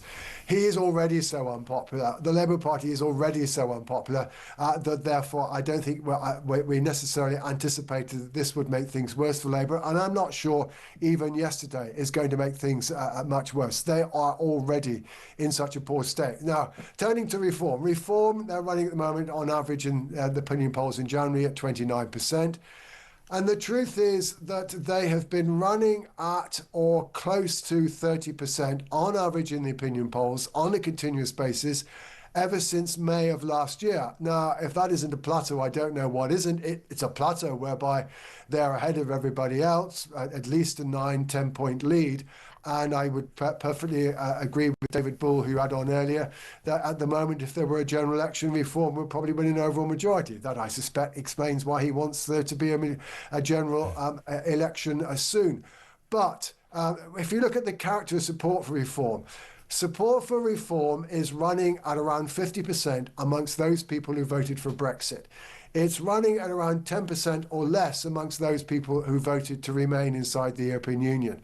This is very much a party that has successfully appealed to a niche market in our society. And the truth is, all our parties now are minority parties. They're all appealing to niche markets. Now, if you bear in mind that basically only around 40% of people these days will tell pollsters that they would vote to stay out of the European Union. And if you reckon that it's pretty much difficult for a party to get absolutely all of them on board, 30% seems to be, and the evidence so far is that, likely to be the peak unless Reform can widen their appeal. And I think that means the party coming up with much more to say about the economy. At the moment, what do they talk about? They talk about, yes, Brexit. They talk about immigration. They talk about their scepticism about equalities policies. They say we should be proud of Britain. These are all tunes that appeal to the niche market that they've already got. If they're going to go beyond that market, they have to be able to tell us how you're going to actually make Britain's economy grow. How are you going to make people feel better off? Because that, which is also an important part of the current public mood, is something where Reform so far has seemed to have much less to say. Just very quickly before we finish, the Green Party under Zach Polansky showed great growth. What's happened to them?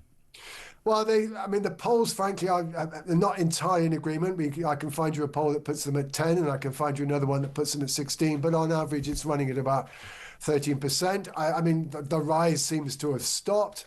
But, so certainly so far as Labour Party is concerned, it's one of the reasons for their woes. So, yes, around 1 in 8 of the people who voted Labour in 2024 have now switched to Reform. But equally, 1 in 8 of them have switched to the Greens. And Labour's problem is that they're being squeezed by both directions. But in effect, Nigel Farage and Zach Polanski between them are one of the reasons why Labour's position in the opinion polls is so dire, and why Keir Starmer's hold on the leadership of his party still looks relatively tenuous. It's great to have you on, my friend. I'll finish with one very quick question. It's a very short answer. When do you think Starmer will go, Sir John Curtis?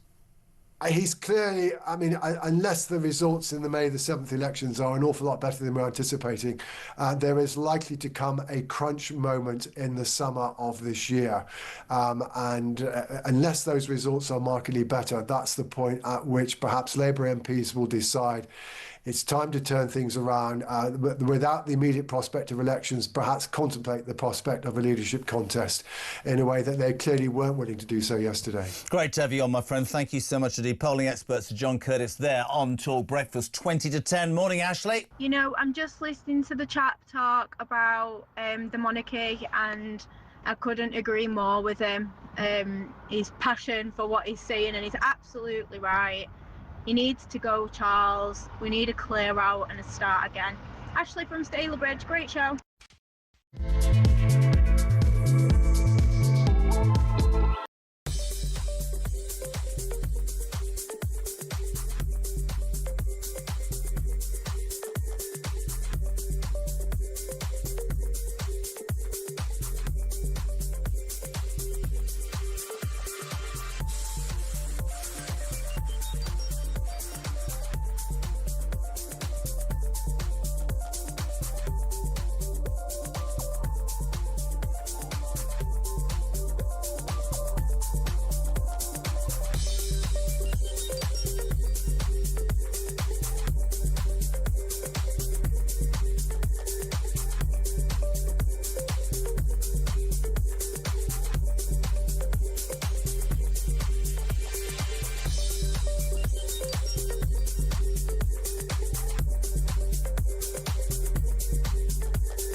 Across the UK, on DAB+, on YouTube, on your mobile, and on your side.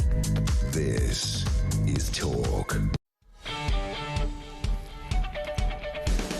Breakthrough on the Talk Breakfast Show, 20 minutes to 10, and I'm not talking about the biscuit that's halfway down my throat. Can I salute my next guest? God, it's so bad timing, isn't it? The Labour MP for Blackley and Middleton South. We contacted 200 Labour MPs, none of them prepared to put their head above the parapet, but my good friend Graham Stringer has. Good morning, sir. How are you? Brilliant. I'm good, thank you. Oh, there was a slight delay there, Graham. I thought you'd turned off the volume and buggered off back to the House of Commons. We don't have a lot of time. I know you're a man who is honest and straight. He's a dead man walking, despite what he said to the PLP last night, isn't he, Graham? Keir Starmer? I don't think... I wasn't at the PLP last night. I'd had a long-term diary commitment. But from talking to colleagues and reading about what happened, I don't think it changes a thing.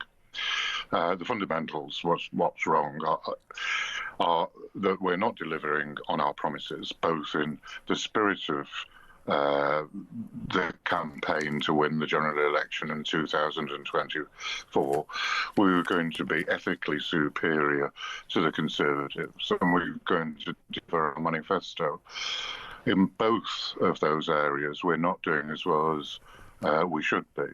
So I think the Prime Minister will be judged against that and how the electorate consider it when they come to vote in the Gorton and Denton by-election and in the elections in Scotland, Wales and local government. So for the general public to get an idea of what's going on inside the Labour Party, let me give you a view. Yesterday morning, he's hanging on by his fingertips, holed up in Downing Street.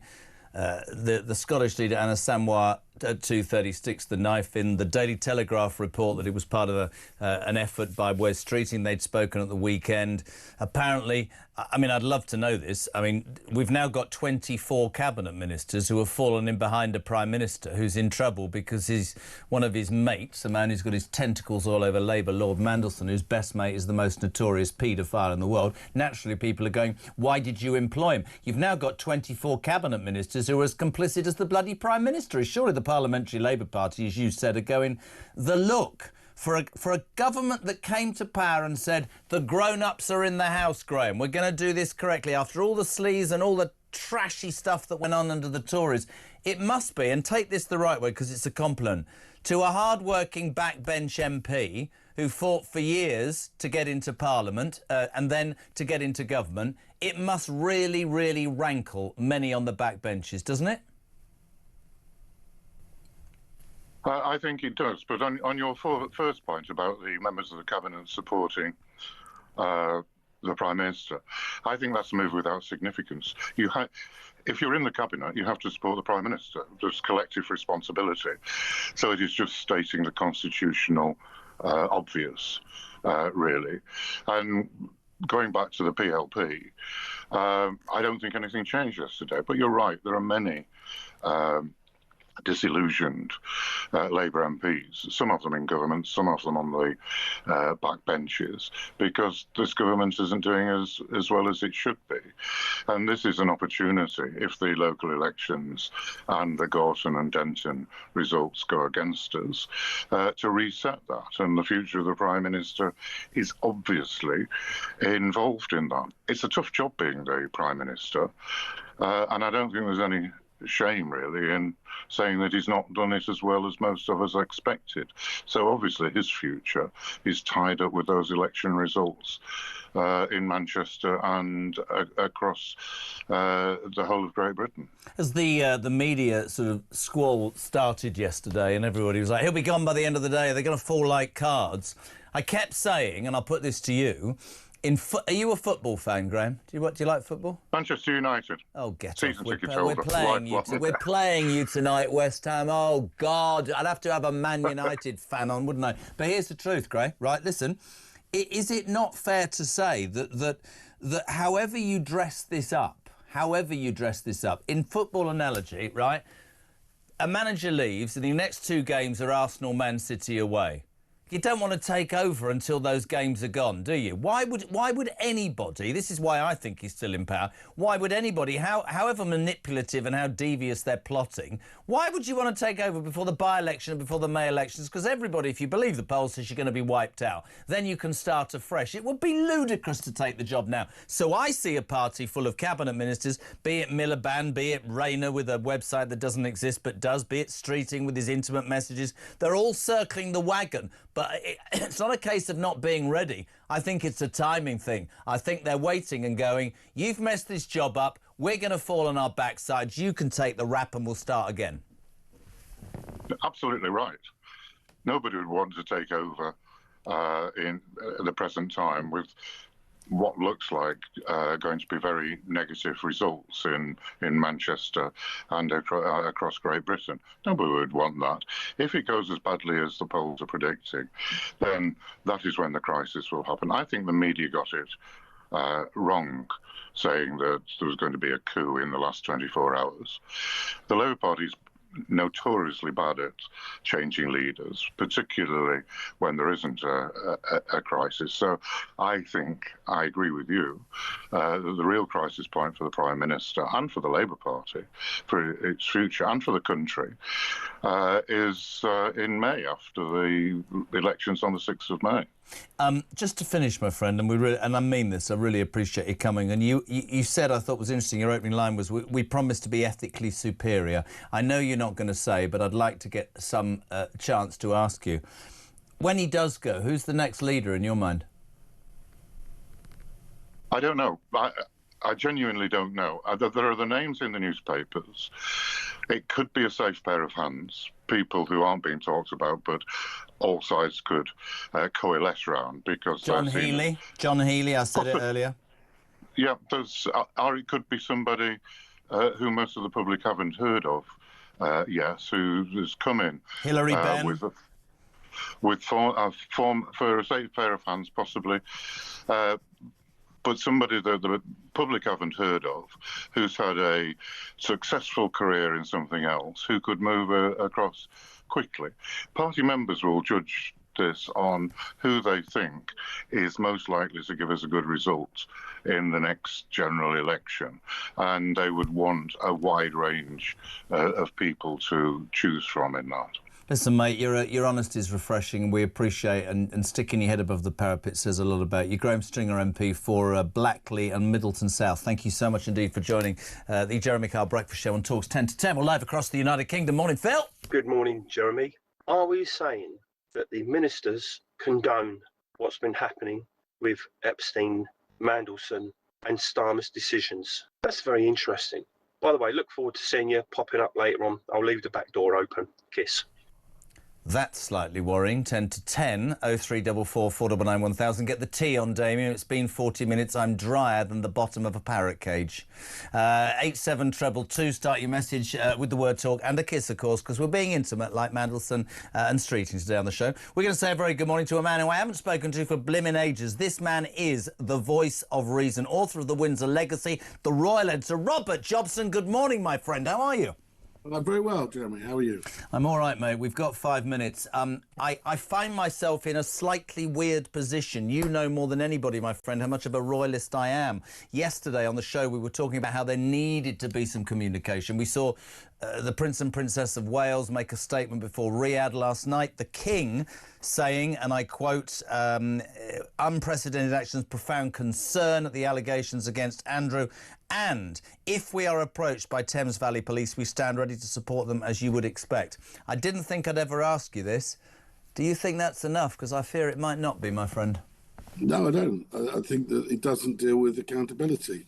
The reality is Prince Andrew, has to give evidence to the Congress, He has to this committee, and he has to answer some questions, because otherwise he's having a deep impact upon the royal family. And the royal family, you know, we have to look at the seriousness of this. The fallout of this is that this has been going on, you know, that we know about for like 16 odd years. In that time, millions have been paid by the royal coffers, by the late Queen, Her Majesty, we understand, to a victim, plus all of Andrew's legal fees. Now, obviously, you know, she was blindsided or blinded by a love of a favourite son, but he lied to her and she believed him. But the fact is, the institution is involved in this, as well as Andrew. We need to know what the institution knew, who knew, and when it was known. And if they are culpable, then they have to have some accountability too. I mean, and it pains me to say this, but the King has got this on his watch. It's not really the King's fault, because at the time that this started to unravel, when Andrew was telling his lies, and we know they were lies because it's been proven by the files, the evidence that came out, that he did go and see Epstein afterwards and was in cahoots with him after he said so to Newsnight. The reality is the King has inherited this, and the Queen allowed it to continue. Look, it's a complete mess. But the only way you can deal with this now, I personally think the King has to give a statement. I think personally that Andrew has to be told, get out of Sandringham. You know, you're on your own now, because ultimately you can't have him holed up at Sandringham on a private estate. It seems wrong. It seems like you're protecting somebody, And it does also, and I hasten to add that the money that was paid out to the tragic Virginia Giuffre Roberts, who tragically took her own life, seems like hush money to me. I have to say, and I think that we are in a serious problem here. What's really refreshed me this morning is I felt really strange saying what I've said for 2 days, because you know how much I adore the royal family. I think the royal family is an important to institution. Hear you say it verifies it for me. Listen. The legacy of the Queen will last forever. Yes, blindsided, but unfortunately, did you see that clip yesterday when the King was heckled? Did you see it? Yeah, and I think on that front, I do believe, and I don't blame Republic for doing this.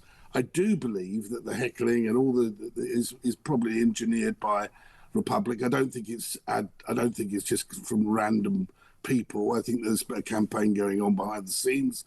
You know, we had at Dedham, there were a load of things printed out that the local councillors were on their knees picking up off the floor. Look, the King is not very well. He's doing, I think, as best a job as he can.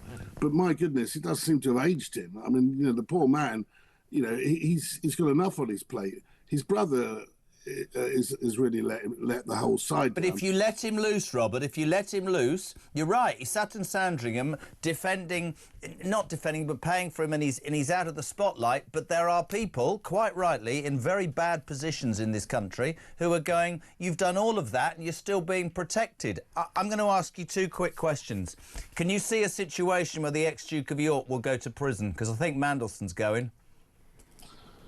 Well, if he go, I mean, I think it's very hard to prove the case against leaking that information in terms of monetary gain, I mean, that's quite a complex case.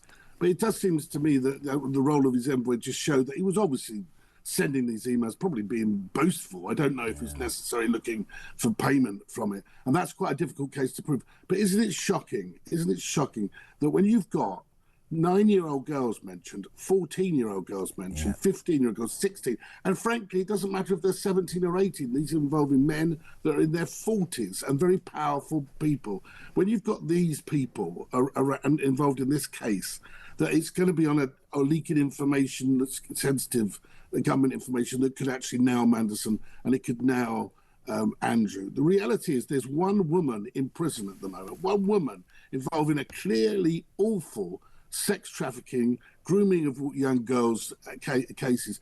At the moment, one woman, Ghislaine Max, who sounds like a pretty awful woman, but the fact is she's the only person who has in prison. Robert, I could talk to you forever, man. I could talk to you forever. I've run out of time, but great. Please come back. Completely agree with you. Robert Jobson, author of The Windsor Legacy on Talk Breakfast.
It is the slow political death of a prime minister. I don't really feel sorry for him. It's his own grave misjudgment. You know, anybody with, I mean, if he's this forensic lawyer, how how on earth could you not see that Peter Mandelson is a catastrophe, is a disaster, and that it happens again and again and again? So on a human level, you think, well, it must be quite tough for him. But on a political level, given much of what he's done, I don't feel sorry.